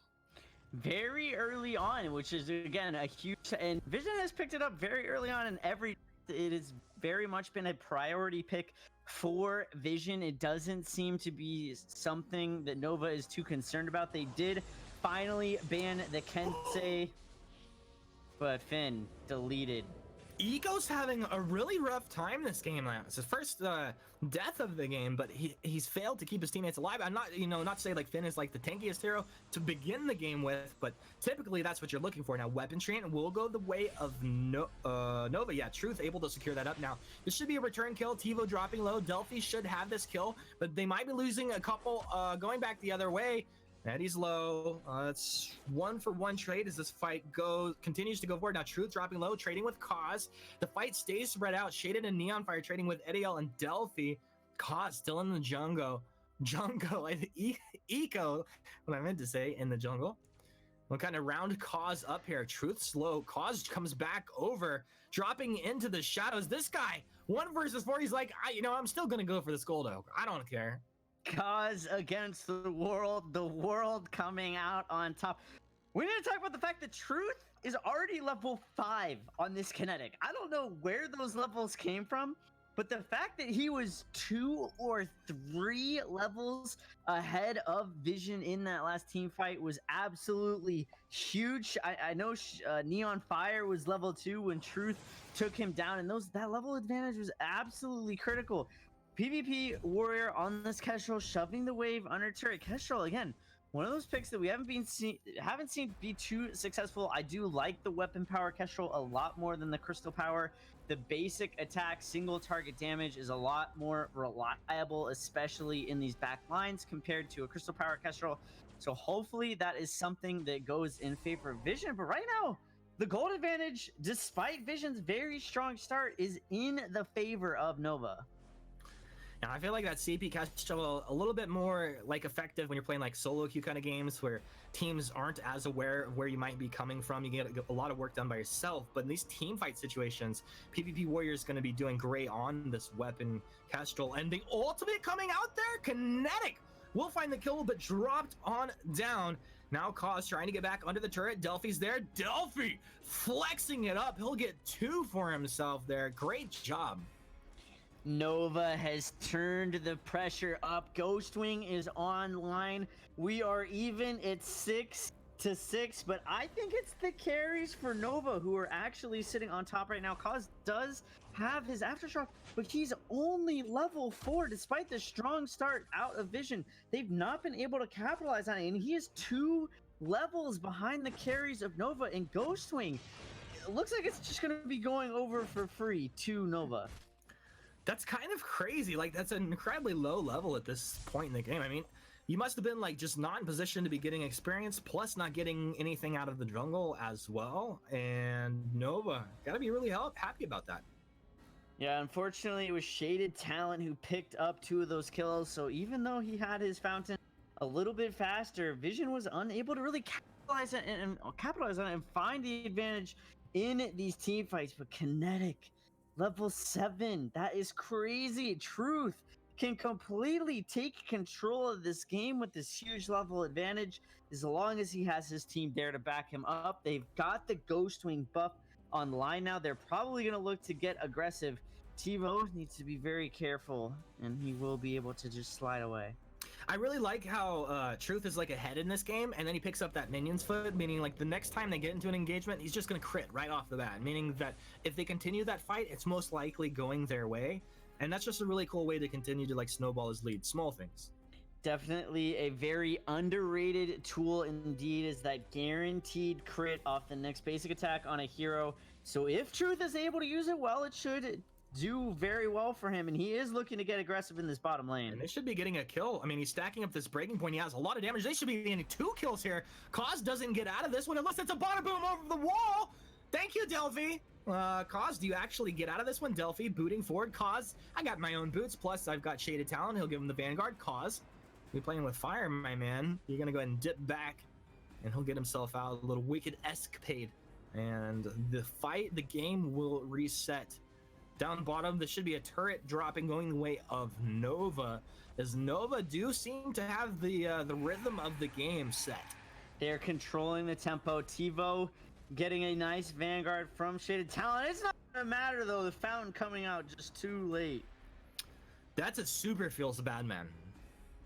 Yeah, losing the turret, losing your life, losing the cooldown on your fountain is definitely a feels bad, man. You gotta take notice to how early and how often Nova is infusing, whether you're competing for 3rd place or, you know, if you're going in the finals matchup. Nova is infusing quite a bit, and they are not scared to force these engagements once they are infused, and they are capitalizing on that gold very, very effectively, making it gold well spent. Yeah, I haven't seen these kind of early game infusions out of most anyone, except for like occasionally you'll see like Joseph do it, but really Dienzio. Yeah, Dienzio not even on that tribe roster any longer, so it's definitely not something that too many pros have used, but Nova seem to be doing it very effectively. Eco, nice quibble to start things off. PvP deleted. And now Vision will take a fight that's not in their advantage. Kind of awkward Dragon's Breath, a nice bada boom to disrupt the fight. Delphi, a great job as Kaz is pulled back with that Force Accord, but he turns around. He just goes toe-to-toe, drops the damage, able to find a return kill. But his team will lose 3, no, make that 4, as they only find 1. Another great fight for Nova. And Truth is starting to look very, very scary. The only damage item he really had is Breaking Point. He doesn't have anything else outside of that, but he is finding these Breaking Point stacks against these squishier targets, and he is ramping up from the backlines. He's got a monocle online. Will he go for the BP double monocle build? Not a build we have seen very recently. Get her certainly done. Something I can see being very effective. I mean, is it more effective this game for any reason in particular? Just because they're ahead? Is it something about the strategy or the comp? I think it's just the fact that they're ahead. Like, he's level 10. He's 3 levels ahead of the carries on the side of Vision. And Truth is the base damage, the base health, so effective. And you just see him shredding Vision's front line. He is shredding them. Vision, is this an opportunity to maybe get something done? 4 versus 3, but they're not gonna pull the trigger on it. I think they're quite scared. Truth did pop another weapon infusion, and even despite spending all this gold on infusions, he's sitting at 4-2 and 4. He's got those 2 core base items, and no one on the side of Vision has their base damage items online yet, and Nova is definitely punishing them for that. PvP now with the Sorrow Blade Tyrant's Monocle. This guy, like, if he gets a couple good crits onto a key target, you know, granted a squishier target, he can still get a lot of work done, but it feels like it's asking for a lot. It is. He's sitting at 0 and 4 for a reason. As a Kestrel trying to go through a Tony and a Finn, so hard to do. They both have great defensive stats. They have great defensive abilities, and that's just one of the biggest reasons why, again, Kestrel's just not seen very frequently in this meta. I know it's something the PvP Warrior plays exceptionally well, but the fact that he's 0 and 4 is simply a testament to why it's not in the meta right now. Can he even chew through the tankier targets on this game without a breaking point? Probably not, and that really needs to be his next item. He needs to be able to ramp up through these fights exactly how Truth of Light's going to be doing. We see him have another critical strike online. Nova continuing to exert pressure on all areas of the map. Black Claw has spawned. That's something that Nova is going to be looking to capitalize on here very, very quickly. Kaz still only has his Aftershock. He hit the Aftershock so early on, has been very, very quiet ever since, but he really needs to find some damage onto these backlines because Scarf, no defense, Truth of Light only has a block. That's definitely an opportunity for Cause to look to be very punishing, but again, it's very hard to do. It just feels like Cause, I mean, not to say it's like on him, but he hasn't found himself in a good position thus far. He was trading in situations where it was like 3 versus 1 and he stands his ground, he's able to get a kill, but never has his team set him up in a good position to follow up, to get things done, to get into the back line, where he's not in a situation like where he's outnumbered or taking more damage than he's actually putting out. I mean, they're going to have to make some tough calls and some great plays here in the next few minutes, because it really feels like Nova is on their way to securing game 3. Black Claw captured up, will be landing in this mid lane, and this next fight is going to be so crucial. Crucial indeed.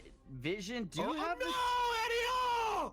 He's got the teleport boots. He's got PvP Warrior killed him in the base. That's a big yikes. That is not how Vision wanted to start this off. They've got to play very defensive at point. They need the damage coming out of PvP Warrior. They know that they've blown through one of the Crucibles. If they're able to find, oh, that's a great block onto the bottom boom.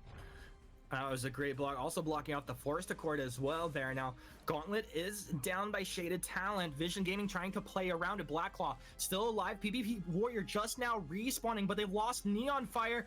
They've lost Shaded Talent. 3 versus 5. Come on, get on in there. Now is your time to shine, but they're burning on down. Starting runs in, but he doesn't care. He's going to trade the damage out as they just terrorize Vision Gaming. Nova Esports were hungry, and not just because they had the Grumch on their team. They smelled victory. They take it away from Vision Gaming, and with this victory in game 3, we'll be moving on to the VPL Summer Open Finals with a thing of beauty. Hats off to Truth of Light. He stepped up in a big way in this game number 3, completely took over the game. 2.6k gold ahead of Tio. That's an entire item, and a big victory coming out of Nova as they head to the finals. Congratulations to Nova. They're headed to the finals, and we are headed back over to the analyst desk. What a game coming out from Nova. They're going to be going into the grand finals. They've done it. They've sealed the deal at this point, and they're going to be moving on into our grand finals. Vision Gaming down into the 3rd place matchup. Yeah, I have to give so much credit to Eddie Hall on the side of Nova. Absolutely the standout player from the series. He almost single-handedly prevented PvP Warrior from having any sort of impact in games 1 and 3. Absolutely phenomenal stuff coming out of him. And like, again, this is a guy that wasn't even, we didn't even expect him to be playing today, let alone being such a massive impact. And getting the style points at the end there as well with the teleport kill onto PvP Warrior. Like, not only winning the series against Vision, but getting the swag in there right at the very end of the game. Was a phenomenal stuff coming out from him. Got the solo kills as well. Like, Eddie L versus PvP Warrior went very heavily in favor of Eddie L this series. Massively. Again, single-handedly kept PvP Warrior from having an impact in those 2 games where Nova was able to win. And it wasn't quite the 2-0 easy clap, but it is still Nova taking the series, and very impressively. Yeah, honestly, I expected Nova to come in strong here, and honestly, they looked even better than I was thinking they would. The team fighting has been absolutely stellar, the coordination of the squad, but also, importantly, the drafting. Like, I don't think we've seen a bad draft out of Nova this entire VPL. They are one of the best teams at drafting in the entire tournament. Games 2 draft was a little shaky, leaving the Kensei open for your opponents and all, but as long as they ban the Kensei, they look so much better if they're not playing against Kensei. Sure. It's like that seems to be their one sort of Achilles heel. I think that wasn't necessarily a mistake, though. That was more like underestimating the pick. So not necessarily a draft issue in it. Like, I digress. We can discuss that one semantics offline. At that point. Absolutely. Well, that is going to be our first semi-final done and dusted, and our first finalist locked in. Nova moving on forward, which means we have to get on into our second semi-final. But before we do, a quick word from Razor.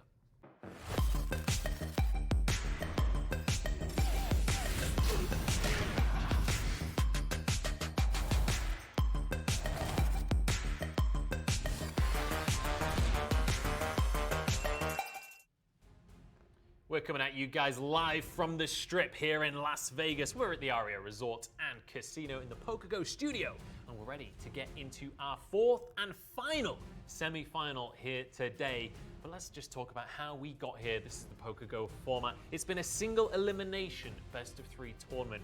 No forgiveness for these teams. Vision just felt the wrath of that. Yeah, absolutely. And the only pseudo non-single elimination is the fact that they do get to play again tomorrow for that 3rd place game. But right now, it's time for our next semifinal. You see our head-to-head matchup presented by Play Big Tribe Gaming versus Team Ferox. Yeah, absolutely. And we spoke to Lost Boy Top from Team Ferox coming into this week to see what the feeling was of them managing to upset, managing to make it to the semifinals in our Razor Phone. What's up guys, LBT here. So as part of Ferox, we would like to welcome Daniel for joining the team. He has made himself known in the competitive scene in the past and will be a great addition to our team. Winning VPL as the underdogs would mean a lot to us. It would show how much work we put in, how much we believed in each other and pushed ourselves. We're never going to give up, and we're going to continue to keep improving and do our best. Good luck to the rest of the teams. Peace out. That's tough. Talking about the fact that Daniel is stepping on into this roster. Now, we've had it confirmed that Daniel won't actually be playing in game number 1 of this series, but he will be there on the sidelines. He'll be helping with the draft. And, you know, Daniel, he's an incredibly experienced player himself.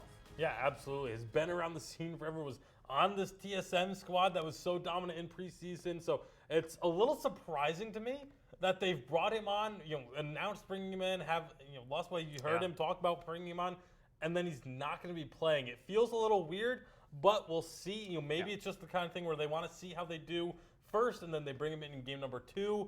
Who knows what it's going to end up looking like for them? But obviously, having that as an ace up your sleeve, not a bad plan. Gives them a lot of flexibility, and Daniel definitely going to be able to help out with the drafts, help out with preparing for the rest of the series. Speaking of the roster, though, let's take a look at who Ferox is going to be bringing in for game number 1 here. It's going to be Shamu, Moji, Rock Bomber, Papa John, and Pico stepping forward. So Lost Boy Top also not going to be in this one. And that's the thing about this team. They are more than happy to use those substitutes and bounce around who's playing. Yeah, they change it up pretty frequently, but on the other side of the rise for them, a team that doesn't really change up who they've got very frequently. It's going to be Tribe Gaming with Chuck, Max Green, Old School, Gabe Vizzle, and I Love Joseph. One of the most frightening lineups top to bottom. Yeah, this is a roster that is absolute. They don't mess around. They don't substitute. They have their and bear in mind their substitutes are Zelsier and T Tigers. They could. They just don't believe that it's necessary. Let's take a look at this matchup by the numbers here. Eliminations-wise, it's going to be Tribe leading the charge here, and you'd expect that to be the case. But when it comes to turrets, it's actually in favor of Ferox. Yeah, and that's not really too much to glean from that, because obviously if you win a game by just picking one lane and shoving it all the way down and closing it out, you're not going to get as many turrets taken down. So it's not too much really to be gleaned from the fact that there's more turrets taken on the side of Tribe, but it's the other 2 stats. Those are the ones that kind of tell you the story. Now, one thing that we have to mention here, obviously, in case you guys have been living under a rock, Tribe are the favorites in this series. I'm confident in saying that. I think Ferox would say that themselves. Tribe are an all-star roster. All of these guys have won championships. This is a powerhouse team. But importantly, looking at Ferox as a team, they've not been winning early games. Tribe will take control right at the start of the game, and if you don't wrestle them for it, they're not going to ever let go. Yeah, that's been the Ferox's kind of weakness going into this series, is that they lose early on, but then they're able to come back in the late game. But against Tribe, there's likely not to be a late game if you're not able to have a strong early game. Yeah, you don't get any second chances against Tribe. They're not going to allow you to just coast through the early game and then maybe win late. You have to take it to them. Whatever Tribe is doing, you have to match it or set the pace, set the tempo yourself. We'll see if that's something Ferox can be able to do. Obviously, Ferox have been surprising so far this tournament. They have already achieved more than people were expecting. They upset Hammers, and in a big way as well. So this is definitely a team that you cannot count out of any matchup. Yeah, they have the potential there to upset higher seeded teams, to upset stronger teams, but Tribe is just one of these teams that you don't really see it happening to. because they have been so clean and so decisive, and they've been together for a while. Like, it's not like there's any sort of unknowns with them. It's, you know what you're getting when it comes to Tribe. Yeah, and even just the organization. But don't forget, you guys at home, if you're looking at the pros with envy in your eyes, you can get involved. The Autumn Open has been announced. Autumn Open, that sounds weird in my accent. The Autumn Open has been announced. 20th of October is when you guys can get involved in the games. You can sign up yourselves. You've got 4 mates to play Vainglory with, and you can get on involved and maybe have some matchups against the pros yourselves. Maybe prove yourself as an upcoming rising star. It's going to be happening over 2 weekends, but a $10,000 prize pool is still going to be standing. Yeah, and keep in mind, registration is open right now. Just head on over to Twitter, go to the Vainglory Esport account, and there is a link there for you to be able to sign up to compete. And again, maybe you could be the team that takes down one of these top squads. Yeah, absolutely. And,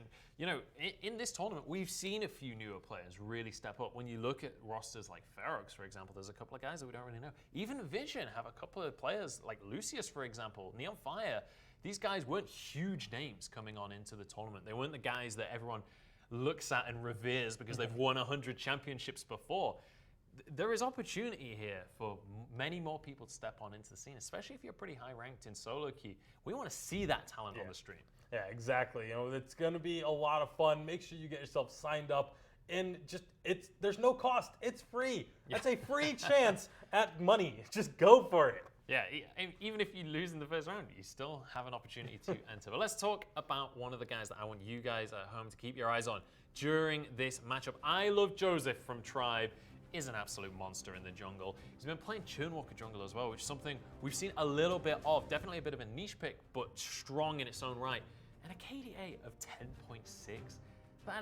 That's like Delphi level KDA, right? Yeah, it's a really, really impressive stuff. And I mean, you could have really kind of pulled almost anyone from the side of Tribe to be their player to watch, but Joseph, again, our theme today has kind of been about this jungle control, and Joseph is one of those players that is just known for having that ability. Yeah, absolutely. I mean, it's not even just the theme for today. It's kind of the theme of the meta right now. Yeah. It's all about controlling the map early. It's all about managing to kind of just setting up the game so that you can play to your own rhythm. If you're the ones that have control of the jungle, if you know where your opponents are at all times, you can rotate, you can beat them to different places.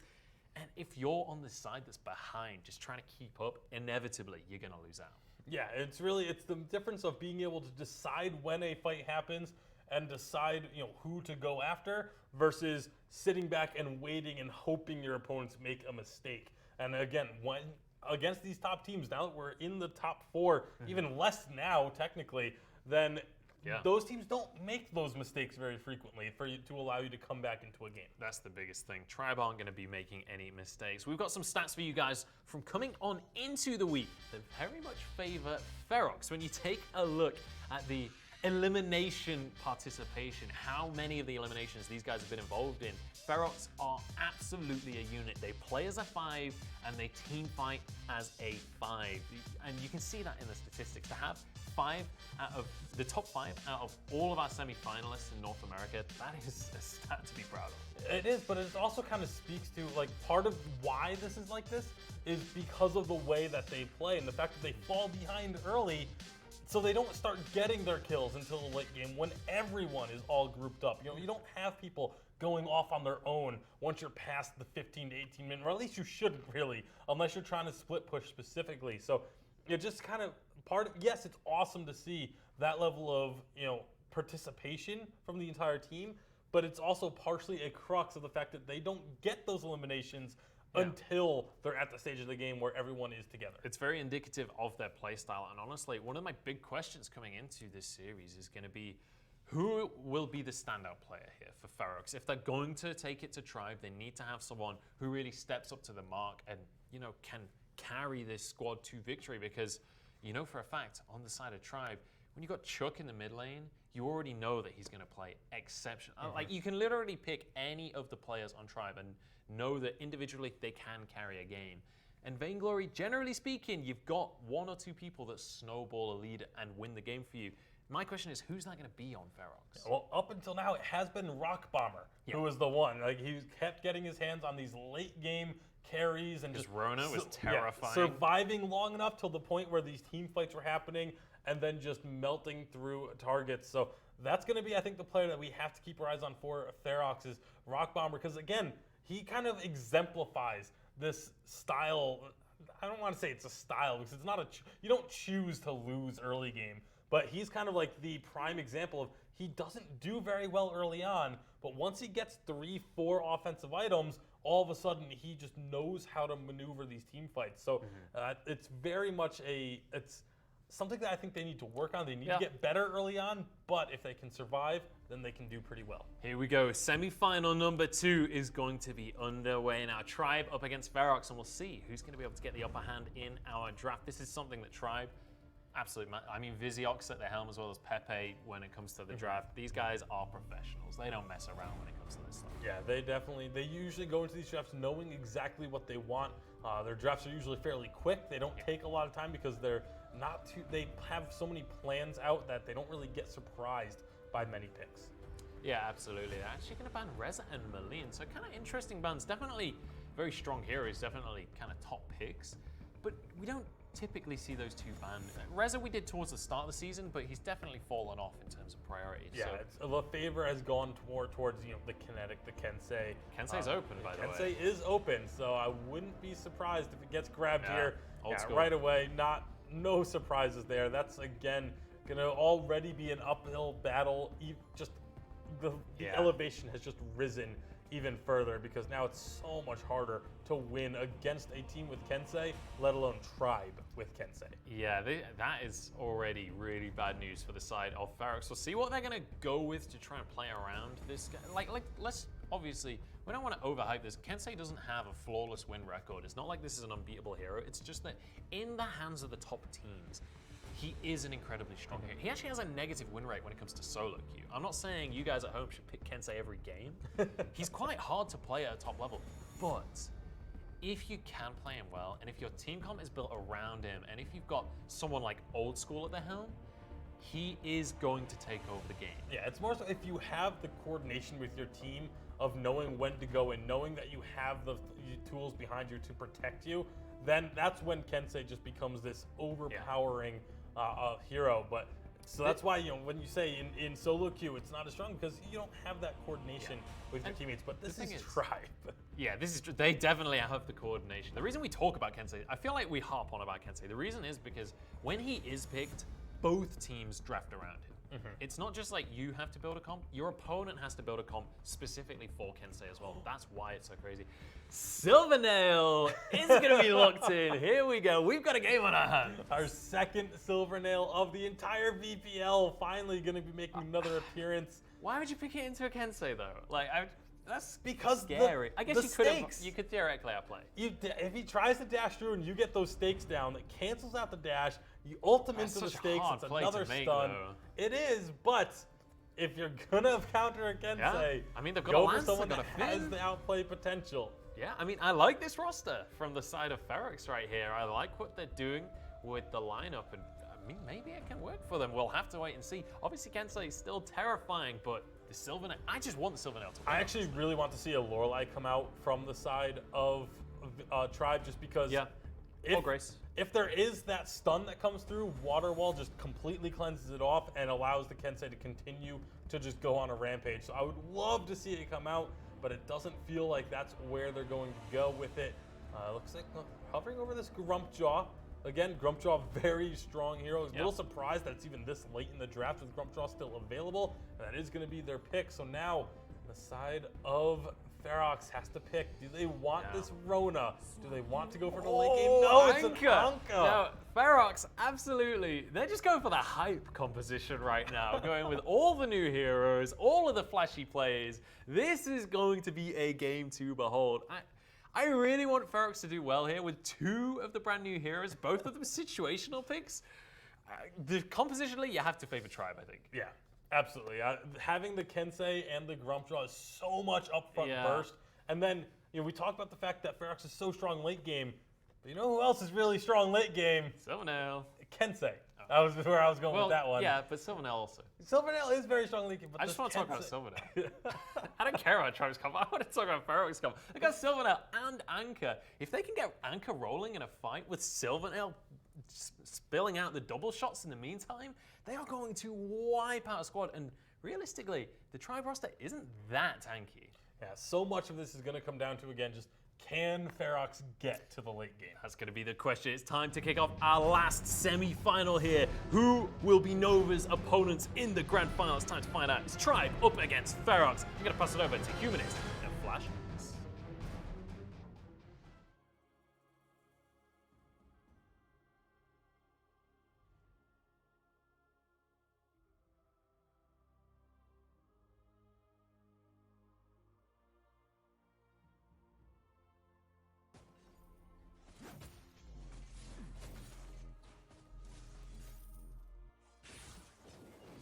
As quickly as possible as they rotate to contest each other's crystal buffs. Very typical North American fashion to get these rotations. Tribe going to be able to secure their doubles, giving themselves an advantage here early on. Yeah, Team Ferox also taking the Silvernail as well as the Ankh. A couple new heroes getting picked up on this team. What's that all about?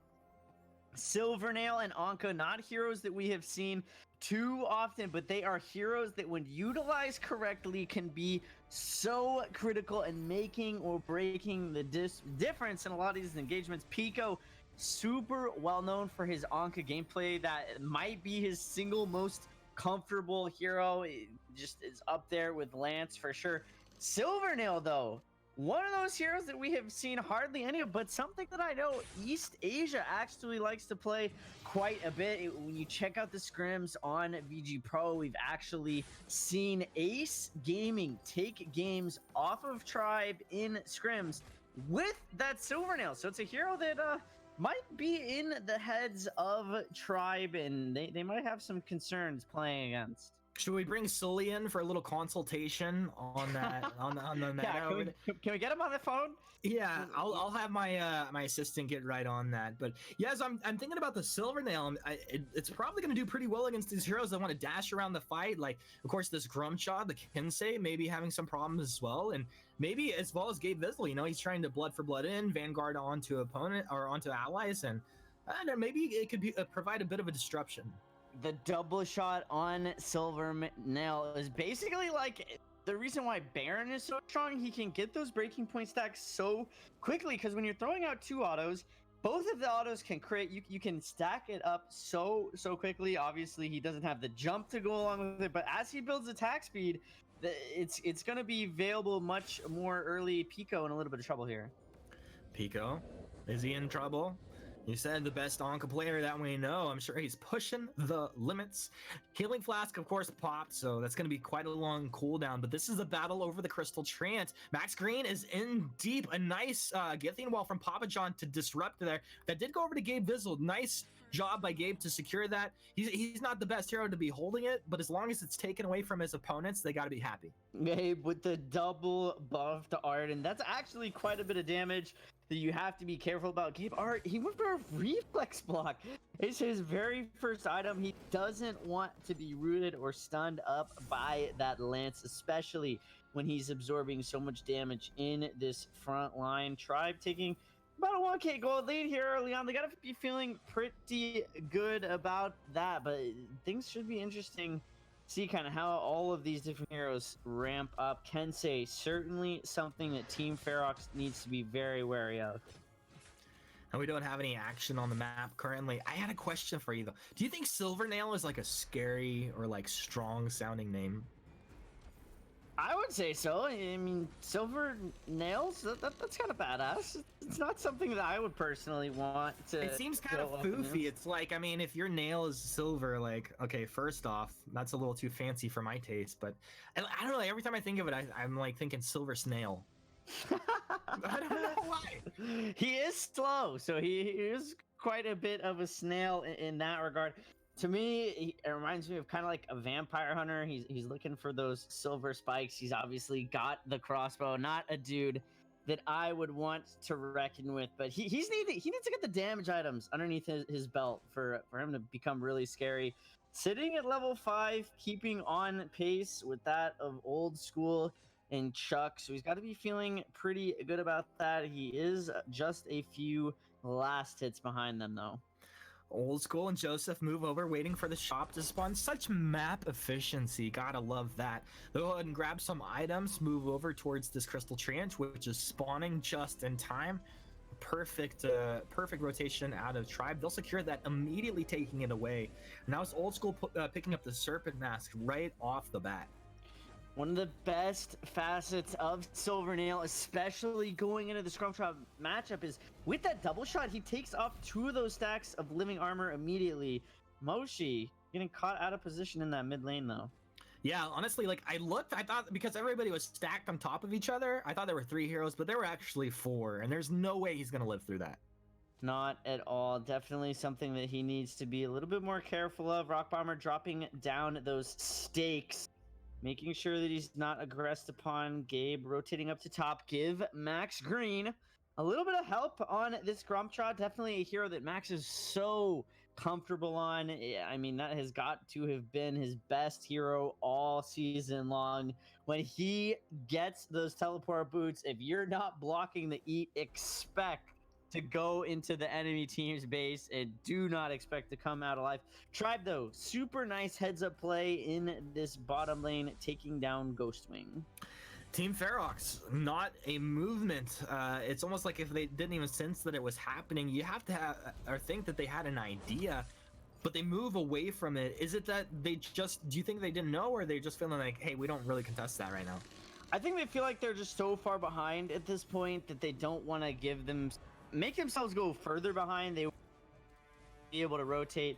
I don't know how strong their awareness was, that maybe they just simply didn't even know that was happening, since it was only 3 heroes and Tribe still had some presence on the map in other places. But with this Ghostwing buff in the hands of Tribe, I mean, that's a scary combination, and definitely something that Ferox wants to be very, very careful of. Tribe up 2k net worth 7 minutes in. Just, it feels like a pretty classic Tribe game. They don't always start out like just lightning fast, but slowly but surely get this advantage, and they've found Most G will be respawning. Was just an absolute wrecking. He has no defense. He took a Solar Storm straight to the face. Chuck has Spellfire online. That's a lot of damage, and he did just get completely obliterated. Pico on this Anka, though, he needs to be able to find these rotations on to the Celeste, catch her out of position. Anka has so much burst damage that it can be very, very deadly. Old School doing what he can to steal away these treants. He is going to find it successfully, make Pico use his Mirage, and Old School still going to be able to secure both of those camps. Rock Bomber wrapped up by 3 of Tribe here. Joseph, Gabe Vizzle, and Max Green easily finding that kill. Nothing comes out in return, and all I feel is pressure across the map by Tribe onto Ferox. Such strong macro play coming out of Tribe. Rock Bomber hitting Rock Bomber. Rock Bottom going back to base as this team tries to just protect these turrets as best as they can. They're not going to be losing too much yet, other than a gold lead.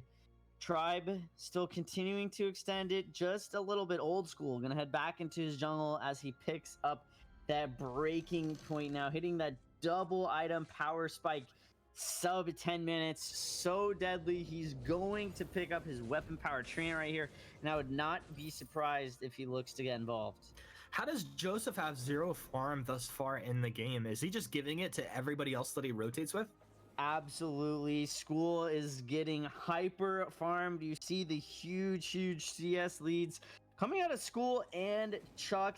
I mean, a huge testament is to the fact that Joseph doesn't have any farm whatsoever. But you know what, when you trust your carries, when you play like a team, if you trust their mechanical ability enough, that's definitely a viable strategy that Tribe certainly has made work up until this point. I mean, it's not like he's even getting choked out. He's got the pulse weave, slumbering husk. This guy's fully online for all intents and purposes. He's getting the ambient gold. I mean, he's not letting it go for free, but Pico in a little bit of trouble right here. Forced to Mirage, unfortunately. Questionable at best. He tried to go for the capture.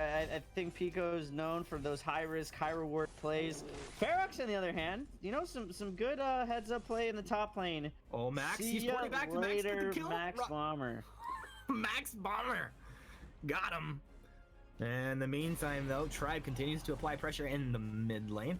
Oblivion's going to come out, doesn't put anybody to sleep. In the meantime, that was a taunt coming through into the Solar Storm, as Tribe are pretty much having their way with Team Ferox right now. Tribe can do whatever they want. Chamu needs to look for a huge forced accord if they want even a shot at getting back into this. But unfortunately, Ferox is just too low. They can't do anything at this point. The turrets of Ferox are starting to drop like dominoes. Mid lane going down. Old School taking what should be 2 turrets here in the bottom lane. He's got the support of Joseph and Gabe to back him up. They're going to rotate out. They want to keep the rotation on their jungle farm as efficient as possible as Old School sees his weapon buff coming back online.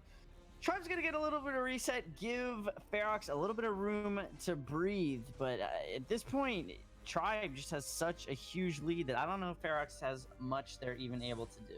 This is nuts. I mean, Old School legit on his way to his 3rd offensive item with a reflex block already in his backpack. This is a big Kensei right there. He's got his weapon buff, and as they get into this next engagement, he should be happy finding anybody or any objective on the map.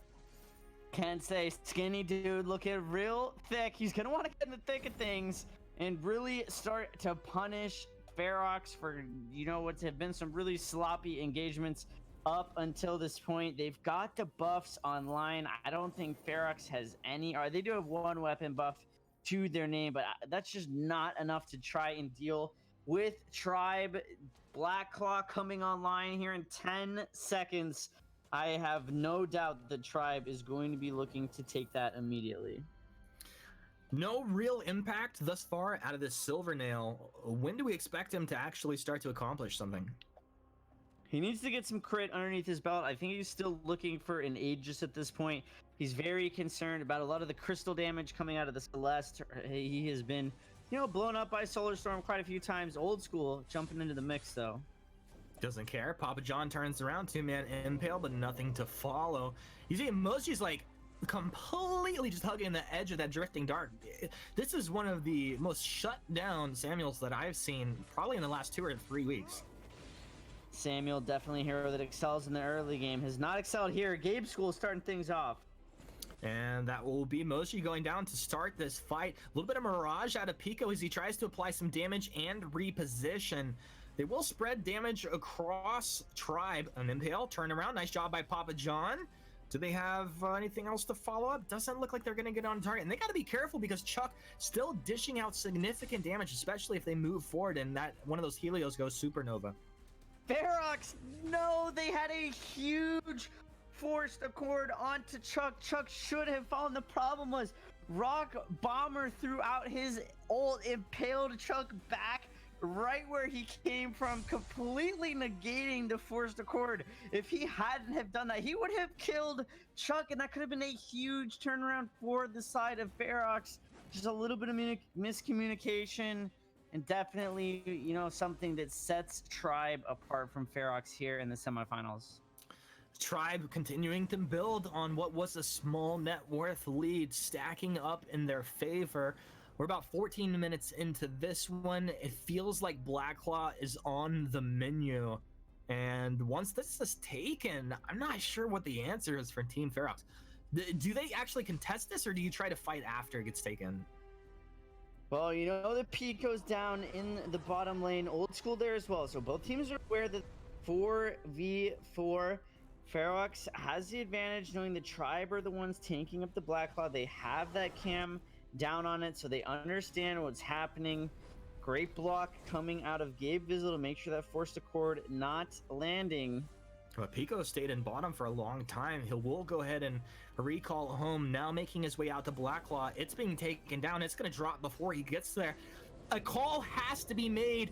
This is a tense situation here, but the jump in from Old School kind of distracting Ferox, and Blacklaw will go over to the way of Tribe Gaming, secured up by the Celeste, and it looks like it's a little slicey dicey as Pico gets torn apart. School trying to get over the wall. He'll play himself a little bit. That's okay. They're under the turret, but Tribe just tanking up this damage. They don't care. They're gonna get essentially. Are they gonna get everybody? No. Chano will be able to get out of this. Will he? No, he won't. Oh, those 25 breaking point stacks for School. This is now 12-2, 15 minutes in, plus Blacklaw marching down the lane. This could be good night, Team Ferox. It very well could be. Tribe is together. The only one that was Gabe Vizzle. Certainly, Ferox will be losing their armory. If I was Tribe, I would probably rotate out after this. Rock Bomber starting to pick up a few stacks on that breaking point. Yes, they are going to rotate out, find a little bit of a reset. Pico might look to chase on this Anka, though. He's trying to make something happen here. Max Green's taking quite a bit of damage. It's not like a priority target, I would say, but anything at this point where you can get a kill would be great. The jump in, Shimmer Blaze there, nice job by Pico to follow. Rock Bomber did set that one up, so credit where credit is due. Credit where credit is due indeed. Rock Bomber had a phenomenal silence on to Chuck. Pico followed that up exactly how he needed to. Old School, though, on this Kensei, 120 last hits in 16 minutes. That is CS. That for a 5v5, that is absolutely phenomenal. I don't know that if I've seen any laner pick up that level of CS in this amount of time. So he is certainly becoming quite the scary beast. And if I was Ferox, I'd be very scared to try and deal with him. Shaking in your boots over there if you were Ferox, Flash? I didn't know you had fear in you. I would probably just be popping my boots and running away. You get two pairs of boots so you can run away faster? Exactly. Sustained running away. I think it goes back to our original point, though, about Joseph. Like, he was giving away or giving over all of the farm on every rotation to his cores. And it's worked out so great. Like, he got everything he needed, but he just boosted School into this position where he's just a terror on the map. Yeah, if School is left unaccounted for, he is going to get quite a bit of stack. Just front line. That's not going to be the engagement he wants. He needs to find a stun into some of these back line carries. Rock Bomber does have the Slumbering Husk online, so he'll be able to withstand a little bit of burst damage. Tribe, it looks like they were waiting for the Forced Accord. They've done a great job. Old School, he's able to get onto the Samuel. Samuel deleted off the bat. Now 4 versus 5. Silvernail just turns and runs away, but he is not fast enough. He's taken down. That's 2 for Tribe Gaming. Looks like it'll be at least 3. As Lance is left behind. Joseph doing a little jig there as Tribe Gaming just taking everything that they want off of the map. No fear here. They're heading straight into the base of Ferox. They're gonna just close out this game right here, right now. I think they're gonna be able to do it. Ferox, Pico, you see popping the recall. Yes, game 1 going over to that of Tribe Gaming. Well, I gotta say, like, Team Ferox, I wouldn't say that they got run over. They did get dominated, though. Tribe looked good from minute 1 all the way to 18 minutes in. Slowly but surely just took this game away. We'll see what can happen in game 2, but to break this one down, let's throw it over to Mr. Munchables. We have it. Tribe convincingly take game number 1 of this series, and they are one step closer to that final. Ferox really struggling in this matchup. I love that they picked up the Silvernail. I love that they picked up the Anchor. Probably not the most meta draft I've ever seen in my life. Not the most meta draft, but I like the fact that they tried to do something different. I mean, we've said it before, where if you're up against a team that you are heavily favored against, heavily favored to fall against. If you're the underdog, then you want to go and just try something new. Like try and take these out there picks that try and catch your opponent by surprise.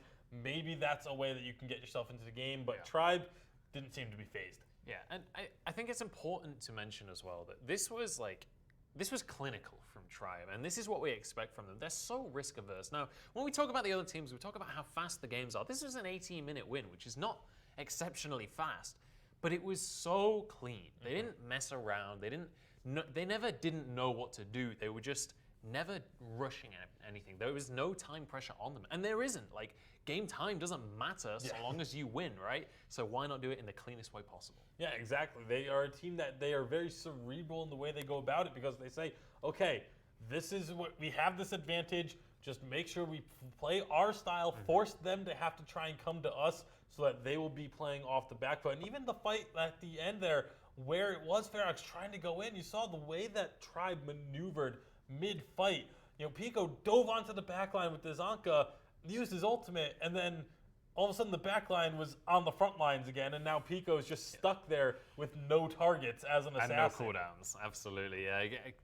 Kind of outclassed, honestly, in game number 1, and I hope that we see something new coming out from Ferox in game number 2. But let's have a bit of a reminder of how these teams got to this stage in the tournament. These guys are both top 4 teams, and Tribe kind of waltzed on in, honestly. They 2-0 Toxic Peace very convincingly, and the same thing happened against Rampage Gods. Very comfortable wins. We even saw Old School pretty much 1v5ing in the game against Rampage Gods. Yeah, definitely did not look like there was much struggle at all for Tribe in those matchups.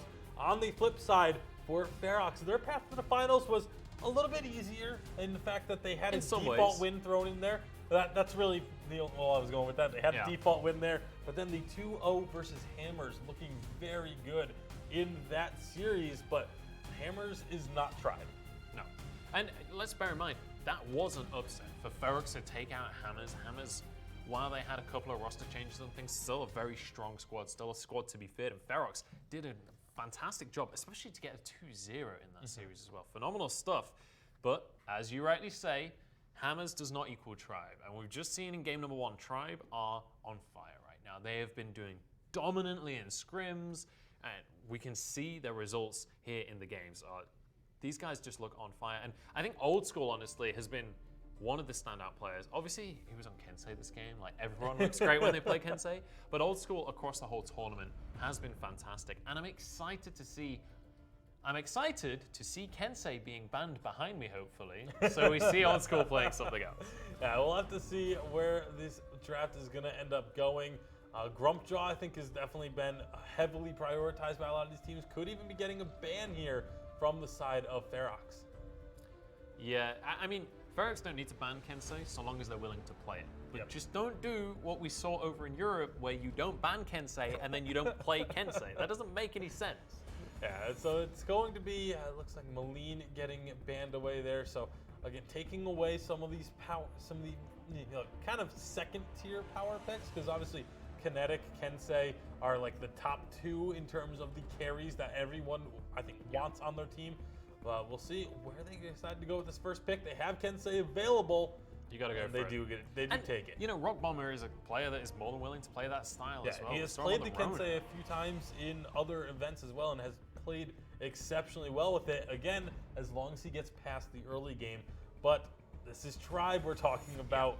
Are you going to get any sort of momentum? Are you going to have that ability? One of the big things I'm kind of excited for in this series is, you know, if Tribe is allowing this pick through, they have a strategy for it. They're not just going to roll over and die to the Kensei. You expect something serious to be coming out. And I expect this game could tell us a good way to play around the Kensei, how to draft around it. It very well could. We're going to see the Kinetic come through as the answer. That's very common. Like, when we do see the Kensei get through, more often than not, at least up until today, it was the Kinetic was the answer and picked up on the B-sides team. So makes sense to see it. It's just those are the top 2 again that a lot of teams are focusing on. Tony to add along with it. Again, we've seen Tony in just about every draft, I think, thus far. Yeah. He is very, very popular for good reason. Likewise with Grumpjaw as well, pretty much 100% pick and ban right now. Just incredibly strong. Arden too, pretty much in every single game. Arden not really banned though.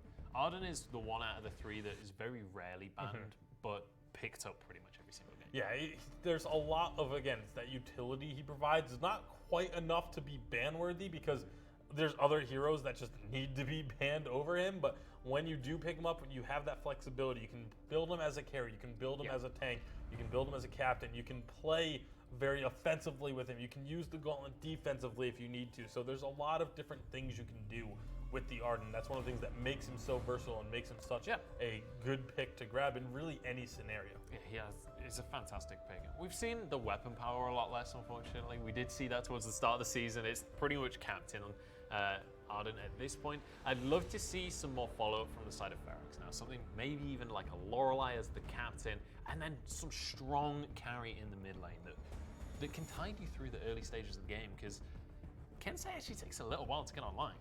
Yeah, he does need a little bit of building up. A Flicker and Varia. Varia is not something that will get you through the early game. Yeah, Varia does not show up very often, but again, Tribe is a team that they've historically really liked this Varia. Yeah. Old School has played Varia a lot. We'll see if it's actually gonna go to either Old School or Chuck. Right now, it looks like, or sorry, it's Varia's on the other side. It's like neither. Yeah. Oh, look at this though. Final pick coming out from Tribe. It's Lyra. They see that it's kinetic. They see that it's going to be Varia and Kensei, and they're like, okay, we need to hard engage early on. Who's really good at that? Oh yeah, Lyra. The second she hits 6. Not only does she really good at hard engaging, but denying the mobility of the side of Ferox. Denying the Varia dash, denying Kensei's dashes. There's so many, denying even Grumpjaw's dashes. Like, there's so many things that Varia denies with a well-placed Bright Bulwark. Denying Grumpjaw's ult, which can be an absolute game changer, and you expect that level of mechanical play to be coming out from Tribe. I'm excited to see what Ferox can do with this Kensei pick. But honestly, after game 1, I'm still definitely very heavily in favor of Tribe right now. Yeah, Tribe is still very much the favorite in this one, very much expecting this to be a 2-0. But if there's going to be a chance for an upset, it's got to come now. It does have to come now, as does our game. It's time to jump into game number 2. This could well be the very last semi-final game as we head towards our finals. I'm going to pass it over once again to FlashX and Humanist as we head into Tribe versus Ferox. From the moment that this event was announced, people started to say Tribe is the team to look out for, and for good reason. And here we are, Flash. We find ourselves one game away from Tribe securing their spot in the finals. But Team Ferox still have a chance. There is always a miracle to be had. Can that miracle happen right here, right now? Very hard to do. If you are Team Ferox, we saw some miracles happen this morning with Sly taking down Queso. I think that's another thing that people just really didn't expect at all. Tribe, on the other hand, though, they've got their full roster. Queso didn't have their full roster, so whether or not that miracle is going to be happening in North America, I think that that's very hard to say. Hard to say indeed, but currently, it's a nice move in by Pico on this Flicker. He'll go ahead and take away that crystal buff. Chuck was about to secure that, but they didn't see the Flicker kind of hiding out there, and that's 2 crystal buffs plus 1 weapon buff going their way in the first rotations. That was a great rotation by Pico into the Tribe. Steal that away. Chuck going dangerously low. These jungle camps hitting harder in update 3.6 compared to what they have in the past. Chuck gonna be able to rotate it out with his life, though. Chuck, he's got that healing flask just in case those jungle camps catch him by surprise there. He's good. Lyra, though, a captain we have not seen in and quite. I actually really like this pick by Gabe Vizzle. Varia, Kensei, Grumpjaw, Arden, all 4 of them super reliant on movement-based abilities. The Bright Bulwarks out of Gabe Vizzle are going to be so important this game, making sure that he's able to keep his team alive. It is going to be Rock Bomber with Kensei. Kensei has been a monster. I think he's won every game that he's been in today, so that's something the Tribe's going to have to be very careful of, but I think that they're feeling just as confident having Old School on that kinetic. Oh yeah, for sure. They got to be feeling confident, but like you said, I think the Lyra makes a lot of sense in this game, shutting down the mobility that can come out of these Team Ferox heroes. I'm excited to see Varia this game and maybe what she can accomplish. First blood though, going the way of Team Ferox. That was a bit of a surprise. There's a great pickup by Ferox on a Max Green in the bottom lane. They weren't expecting it. I mean, Max just wasn't expecting it. Pico with the phenomenal route to lock Max Green in place. He had a great Githian wall to try and get himself out of there. Unfortunately, it wasn't enough. Pico going to be rotating in on this flicker, looking for a little bit more. Pico has a really good eye for these rotations. Like, he was in position, if they don't get any more rotations over, where he could have contested that Crystal Treant one more time. But Max Green gets there. Tribe are as 5 in the middle of this map, and Team Ferrex are respecting this. They are, they got that first blood. They want to make sure they're not overextending. But I think that they've got the stronger early game composition. Is Chuck in Old School ramp up? I think the Tribe has the tankier front line. Cool in a bad place, or is it Pico? Vanguard onto the Pico. They stay on Old School. They've got it. That's the second kill of the game going to Ferox. With that, Tribe will go ahead and dip out of the jungle here. Jungle secured. All right, Ferox turning it up. This is how it happened with Sly. They had a great opening to game number 2. They got the momentum underneath their belts early. They found a little bit of confidence. This is exactly how you want to be starting things off if you are Ferox. And these are kind of the plays that, makes Tribe second guess themselves. They're overextending just a little bit. Their rotations aren't as clean, and the curse of these very highly mechanically skilled players is getting too cocky, and hopefully that is not happening here to Tribe right now. Yeah, I would suspect, like, even if it did happen, like, they would correct course very quickly. These are typically the pro players that you see always bring their A game. But honestly, I gotta give credit over to Pico on this flicker. I feel like he's made almost all of these plays happen. He has been critical in a lot of these. Really just across the map, Team Ferox is continuing to apply a little bit of pressure. They might pick up another kill in the top lane. Whoa! I mean, this is a rotation from Chuck up into the top lane to apply pressure onto the turret. I thought, hey, this is a smart rotation from Tribe. 3v1, they're going to take this turret. Pico trades 1 for 1 and keeps the turret up. That was awesome. That's so good out of Ferox. If I was Ferox, I'd be feeling really good. Pico has the pulse weave on Flicker online now. That is such a strong item to pair with Flicker. That's why we have seen Ferox. Gabe with the huge steal onto the Crystal Treant, though. Yeah, huge steal. Gabe able to secure that away, and because that was a lot, quite a bit of commitment out of Ferox over there to try and secure that themselves. Pico, though, I thought he was going to rotate down to his team, being that the pulse weave was picked up. He's just straight back into that top lane, going to shove it out. Pico loves the split push mechanic. He does it so well. He does it so frequently all of the time. Ghost Wing on the Sovereign's Rise now. The next few kills for either team are going to be absolutely critical for establishing some control going into the mid game.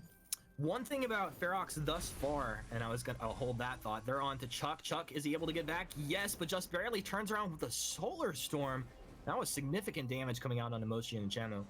Is that they weren't controlling the vision. Like, they've been sitting in a couple of brushes where they actually had Tribe had scout cams down, and I'm not sure Team Ferox actually realized that. So they're giving away their positioning, and Tribe just able to make the smart decisions with that information. Gabe Vizzle did have to pop his Crucible on this Lyra. Ferox still has their Fountain.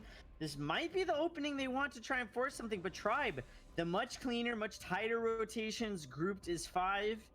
They're separating Ferox here a little bit, but Ferox might look to just sandwich them here in the middle. Pico able to slip out. It looks like Old School found him, but they won't connect. Grumjaw taunted back, stunned up against the wall. Is the MPL going to land? It will not. Anvil's Hammer has flown out here. Now Team Ferox looking to turn it around. Pico on the front side of this fight doing nice AoE damage.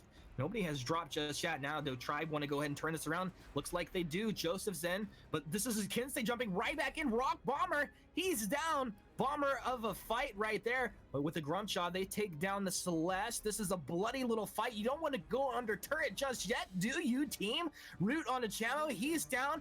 Port over the wall. Gabe Vizzle with the Bright Bulwark will secure the kill. Now Moji, can you make some god plays? Won't happen. That's the ace coming through as Tribe with the 5 kills now find themselves up 6-5 right under the 8-minute mark. Such good coordination by Tribe. That is why they are the favorites in North America right now. They stayed tight, they stayed grouped, they kept their composure that entire fight. There were openings for Ferox to gain the upper hand in that fight, but they just didn't pull the trigger quick enough. Arya didn't go in. She wasn't able to get as much damage off. Kensei lost his life too early on into the fight. And now the tribe has the Ghost Wing buff. They are going to be the ones controlling the tempo for the next 90 seconds. Hopefully, we see them translate that into some objectives, taking down some of these turrets. But the gold lead starting to be closed, and Tribe doing what they can to swing it back in their favor. But Ferox, despite Tribe having the Ghost Wing buff, are going to get the first turret of the game. I like it. I mean, they're still looking for objectives. That's a clean call. They take the turret. Now maybe looking for more. I mean, Max Green, not the easiest target to take down. They still get aggressive onto Max. They're just going for the T2 turret. So this is the call. And I don't think anybody actually makes the rotation over there to help him. We also have engaged on the top side of the map where Pico, as he taunted back, blocks off the trash talk to stay alive. Pico is making some great plays this game. That was a phenomenal block. Next level mechanics. Flicker going to use that moon cloak to start this up, give his team some movement speed to start rotating across the map. He's going to be stunned up, taken very low. The bottom over the wall, but oh, it's Arcane Path, but he takes the Arcane Passage through Pico. He's just ping-ponging around the map like it's a mic check. It does not matter. Pico can get himself out of this one. He's going to look to go in biz and then remain elusive. He's out. Oh my goodness, clip it. That was absolutely phenomenal out of Pico, giving his team enough room to take the tier 2 turret in the bottom lane. Old School looking to equalize in the top. The turret going to fall. Pico doing what he can to try to take him down, but Old School dealing quite a bit of damage right now. Yeah, like if he doesn't get that kill with the burst damage to start off, School's just going to ramp up that breaking point and you will not be able to trade. And I think it's worth noting right now that this kinetic is definitely coming online. Coming online indeed. I'd really like to pick up an Atlas Pauldron as soon as possible. You need to be able to slow down those basic attacks. Moshi being caught out just a little bit. Solar Storm not really doing too much there. I feel like Team Ferox need to fight from range, especially Moji. Well, he winds up this Anvil's Hammer. Let's see if he gets the Stormforge Spear from range, because he has maxed A right now. Gauntlet Wall stuns up Joseph. There's the jump in with a Path of Ronin Rock Bomber. He's isolated once again, and it goes down. That is not what you're looking for, Ferox. Now, Arcane Passage in from Tribe Gaming. They're out for blood. Moji on a sliver of health will be able to get himself away. Papa John trying to zone for his team, but you got to be careful. 15 breaking point stacks still on Old School. Mid turret will go down as Tribe take that fight, and the turret, they'll move down. Maybe for Ghostwing, they're just going to secure this up. Well, it looks like it. Old School, these are some of the best mechanics I've seen out of a bot laner in a very long time. His positioning is constantly on point. He understands when to get stacks. He understands when to go in. Pico trying to get a little bit of a cheeky steal. I don't think it's going to happen. Let's see. Can he get the cheeky steal with the... No, it's not going to happen. Back over the wall, Papa John, he's out of there. They lose Pico, but Ghostwing over to Tribe Gaming. And with that, it's going to put them just slightly ahead of net worth, but up 8-5 in the overall kill score. They've got to be feeling good about that. The gold is still very, very tight. I think Ferris done a good job taking down some of these turrets early to keep it a little bit even, but with Blacklaw online, Tribe not hesitating at all. They understand that Rock Bomber is down in the bottom lane, forcing him to recall in order to try and contest this. This is going to be a big push coming out of Tribe. They do secure it. Pico in a little bit of trouble. Yeah, Pico definitely needs to live here. I was wondering if Old School was going to try to chase him down, but doesn't appear to be doing so. The rest of his team is going to go ahead and move back to the mid lane where Blacklaw is marching his way forward. Winds up for that big breath, just burning down that. Man, that's so much damage on the first time it hits these structures. And with that, Team Ferox trying to set up, looking for a good position. Bulwark's down. Papa John a little bit overextended. Pico needs to join the fight. They don't have Mooncloak, and this feels like it's just a full defensive play here coming out of Ferox. Tribe still hanging around with pretty good patience.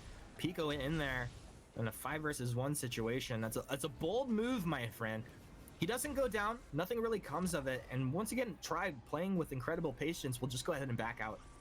They're gonna back out. They're gonna start stealing away some of the jungle. Great Black Claw push. That mid lane armory sitting right at about 50% health, a little bit healthier. But Tribe, I don't think they're done just yet. I don't think this bottom lane turret's gonna be sticking around much longer. Yeah, I don't think so either. It's a lot of It's damage. gone. No defense. It's gone.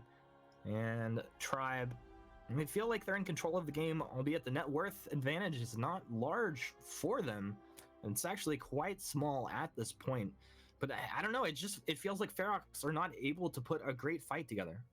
Old School just finished his Slumbering Husk. Joseph just picked up an Atlas Pauldron. Those are huge power spikes coming out of Tribe.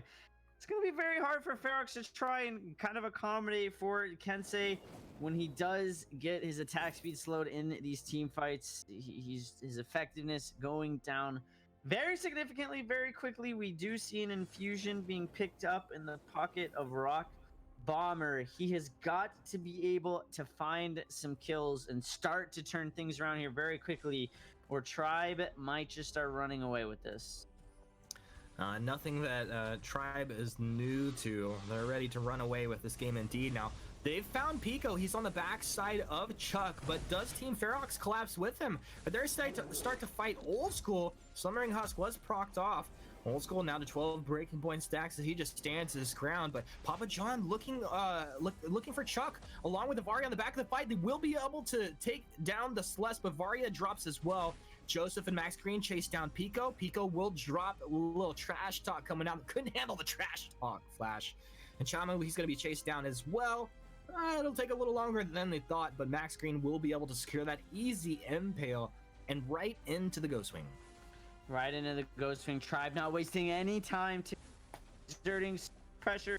That weapon power treant is online. They've got to go quickly. Otherwise, Rock Bomber and Papa John will be able to secure it. It looks like they are going to. I don't think Tribe necessarily realized that was online. Tribe just trying to gain a little bit of positional advantage, pushing out all three of their lanes. Probably at this point, they just want to wait for the Black Claw, take fights on their terms, make Ferox chase them, kite them a little bit. Celeste and Kinetic both so effective at kiting, especially behind the front line of Elira, Lance, and Tony. That's very, very hard for any team to try to engage onto.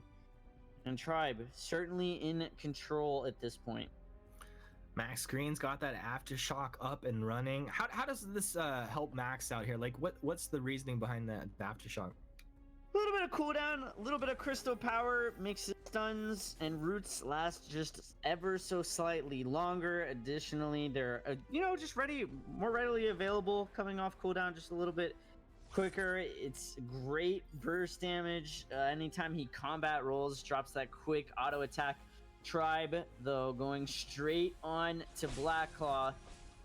The Mooncloak coming out, but Flicker is not with them right now. This feels like Ferox bit off more than they can chew, though the Anvil's Hammer is actually stacking up against Tribe. They've lost Chuck as the fight begins here. Now Pico still under stealth. Rock Bomber jumps in. He's getting a lot of damage. Rock Bomber stays alive. They've taken 3. Tribe falling apart. Max Green will go down as well. What just happened? Team Ferox take 4 away from Tribe Gaming. Joseph, the only member of Tribe to survive, and it's going to be a Black Claw going the way of Ferox. That's incredible. Tribe just tried to help fight Ferox straight up. They thought they were far enough ahead, but if they look at the gold differential, they are actually down. Tribe has to kite in order to win these fights. They will not win a head-to-head engagement. Tribe it was a 5-on-4 advantage for Tribe, and they still took the L, giving Black Claw over to Ferox. I don't think this Black Claw is going to last very long. Hopefully Ferox just pulls the trigger and goes top lane, because right now they are wasting quite a bit of time. Yeah, they are hesitating quite a bit. That was not a clean shot call. I mean, you could see half the team wanted to go mid, the other half kind of wanted to stay up on top. In the end, the T1 is the only turret that goes down in the top here. Granted, that was still a team fight win and 2 turrets out of that, so they got to feel good about it. Feeling good indeed. Tribe gonna rotate in, start stealing away this Crystal Treant. Ghost Wing coming back online here very, very shortly. Tribe putting 2 cams down in the same spot. You don't want to do that. Not against the Flicker. You don't want to let him rotate too freely. Gabe is working on that Super Scout 2000, so he is gonna have quite a bit of cams to be able to place around the map at this point. Lasting longer, more hits to take down. I think it's a great item. I like to build it quite a bit myself whenever I'm going up against a Flicker. Tribe, though, they are positioned much better. They need to just be able to have the shot call to kite in these team fights. And I don't know that there's going to be much Ferox is going to be able to do. We'll see if Ferox can make me eat my words. I mean, if anybody can, it would have to be Ferox. I mean, the last team fight, like, everybody did contribute, but I gotta say, like, Tribe was stacked up on each other, and that the Anvil's hammer just rained, like, it chunked through Tribe. It was actually quite effective. Yes, it was. They paired it very well with the R Gauntlet. Tribe kind of hesitating to get out of it. Gabe Vizzle needs to pop the Crucible to allow them to rotate swiftly. I would really like to see Tribe just bait it. They all group up, stand on top of each other. Gabe knows that Arden will Gauntlet in that situation, and then if they can just Crucible straight out of it, should be pretty good. Ghost Wing going down, the Mooncloak coming out. This is a nice Mooncloak into position. Max Green with the Githian wall off the bat. They want to get onto the back lines. They want Chuck, but they can't get there just yet. The Arcane Passage kind of trolling them out a little bit. Nice 3-man impale right up against the wall here. Great job by Max to control the fight thus far. Everybody on Ferox dropping low, but nobody's died just yet. Rock Bomber's in, but a bada boom will go ahead and peel him off of Chuck. Moshi's down, Papa John as well. Looks like Rock Bomber has to just run. Chamu's gonna drop the Max Green. He will be dropping here shortly. There you go. Pico avoids the impale. All he can do is run as well. In fact, it looks like Rock Bomber was cleaned up. That's 4 heroes down for Ferox. Tribe take a phenomenal fight. That's exactly what I said Tribe had to do. They executed it perfectly. They allowed Old School and Chuck to just run backwards. Gabe with the phenomenal Bright Bulwark to stop them. Tribe going to be ending this game, moving on into the finals, taking the clean 2-0 victory over Team Ferox, but Ferox certainly making them work for it. No doubt about it. Tribe, one of the best teams we've ever seen in Vainglory, putting on a show for us here, taking the series 2-0. They'll be moving on to the finals to face up against Nova. This was incredibly impressive stuff. I love to see these guys come in and play hard. Ferox put up a great fight. They shouldn't be ashamed. But to break this one down, let's go ahead and throw it back over to the analyst desk. There we have it. It is going to be Tribe locked in for our grand finals up against Nova Esports. Ferox versus Vision will be our 3rd place match. Obviously, thank you once again to FlashX and Humanist for calling the shots here today. We'll be visited by them once again tomorrow for our finals and for our 3rd place match. And they're going to be incredible matches. Let's have a quick recap of that game, though, because this was not anywhere close to as clean as Game 1 was for Tribe. Yeah, not at all. And Ferox putting up a great fight this time around. Just unfortunately not able to get that last team fight they needed to potentially go on and push us to another Game 3. But you have to give credit to Ferox for how strong they looked in this game. But Tribe ultimately coming out on top. Yeah, and showing us that Kensei isn't an auto win. You can play around Kensei. You just got to be damn good at the game. And well, we saw that the kinetic actually was a huge factor in that game. Old School's kinetic was so difficult to deal with. Mm-hmm. Yeah, kinetic was able to do so much, and it was pretty much when those late game team fights came around, it was if they couldn't obliterate either the kinetic or the Celeste, then Tribe was able to turn the fights around. But if they got onto one of those targets and kept them out of the fight, all of a sudden it has opportunities for Ferox to win. So the target focus is what it all comes down to. It's what we seem to see more often than not. It's just when these teams have these 2 hyper carries, it's if one of them gets focused down early and doesn't get the protection that they need, everything falls apart. Yeah, honestly, one of the biggest things in that game was Arden versus Lance. Can that gauntlet get blocked or get denied? Did twice in the last 2 team fights. So immediately you're at a huge advantage there. And Tribe, excellent mechanical play as you always expect. Let's take a look, a bit of a preview at the final that we have coming your way tomorrow though. Tribe so far hasn't lost a game since preseason. Still true. Almost there. It was a little bit close for them, but still very much true, and they are looking dominant. They are looking good going into the finals. Both orgs, long-time Vainglory orgs. We've seen these guys around the block. I mean, Tribe, they are reigning champions in 3 versus 3 when it comes to the World Championship, and then Nova as well. They're going to be coming in incredibly hot. They're going to be coming in incredibly strong into our finals tomorrow. But let's compare these teams, and I think the most important thing to mention, goal per minute is almost exactly the same. Yeah, very, very close. And even if a game goes 25 minutes, we're only looking at a 50 goal difference between these two teams. So it's so incredibly close between them when it comes to the gold. And see, Nova actually leads the other 2 stat categories. So if you look at purely just the stats coming into this weekend, Nova actually has a slight advantage over Tribe in that sense. And you go back to one of the reasons I'm really excited for this matchup now is you go back to the preseason. You alluded to the fact that Tribe hasn't lost since then. One of those losses in preseason was to Nova. Yeah. So there's definitely a bit of grudge going on here. And honestly, these 2 rosters are not that different from back then. So I'm excited for that final. That is going to be it's just such an incredible series. I'm excited to see what Nova have to bring to the table for that one. We're going to have a bit of a preview of what's going to be happening tomorrow. But first, a quick word from Razor.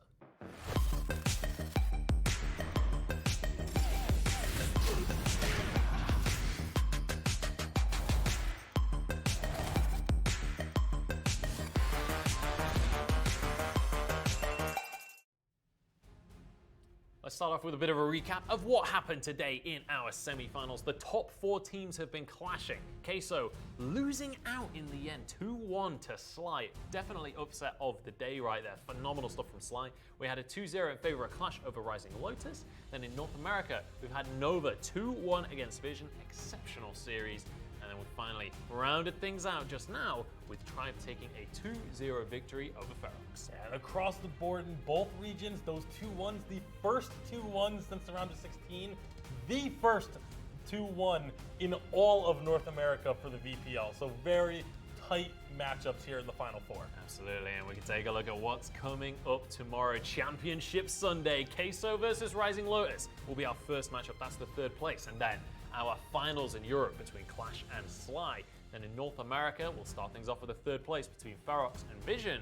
And then we will round things out with our North American final, Tribe up against Nova. Yeah, and just like today, there is not a single bad match on the schedule for tomorrow. Yeah. It is going to be incredible. Make sure you do not miss it. Find out who is going to be taking home that $3,000 and who's going to go home empty-handed. Yeah, absolutely. And also, let's talk about these finals matchups. These were not the standard on paper finals matchups. Sly in the finals against Clash. I cannot wait to see what other aces they have up their sleeves. But then also in North America, Nova get the opportunity to prove themselves. Left said in the phone-in earlier that Nova hasn't won a tournament yet as an organization. Yep. This is their opportunity to break that.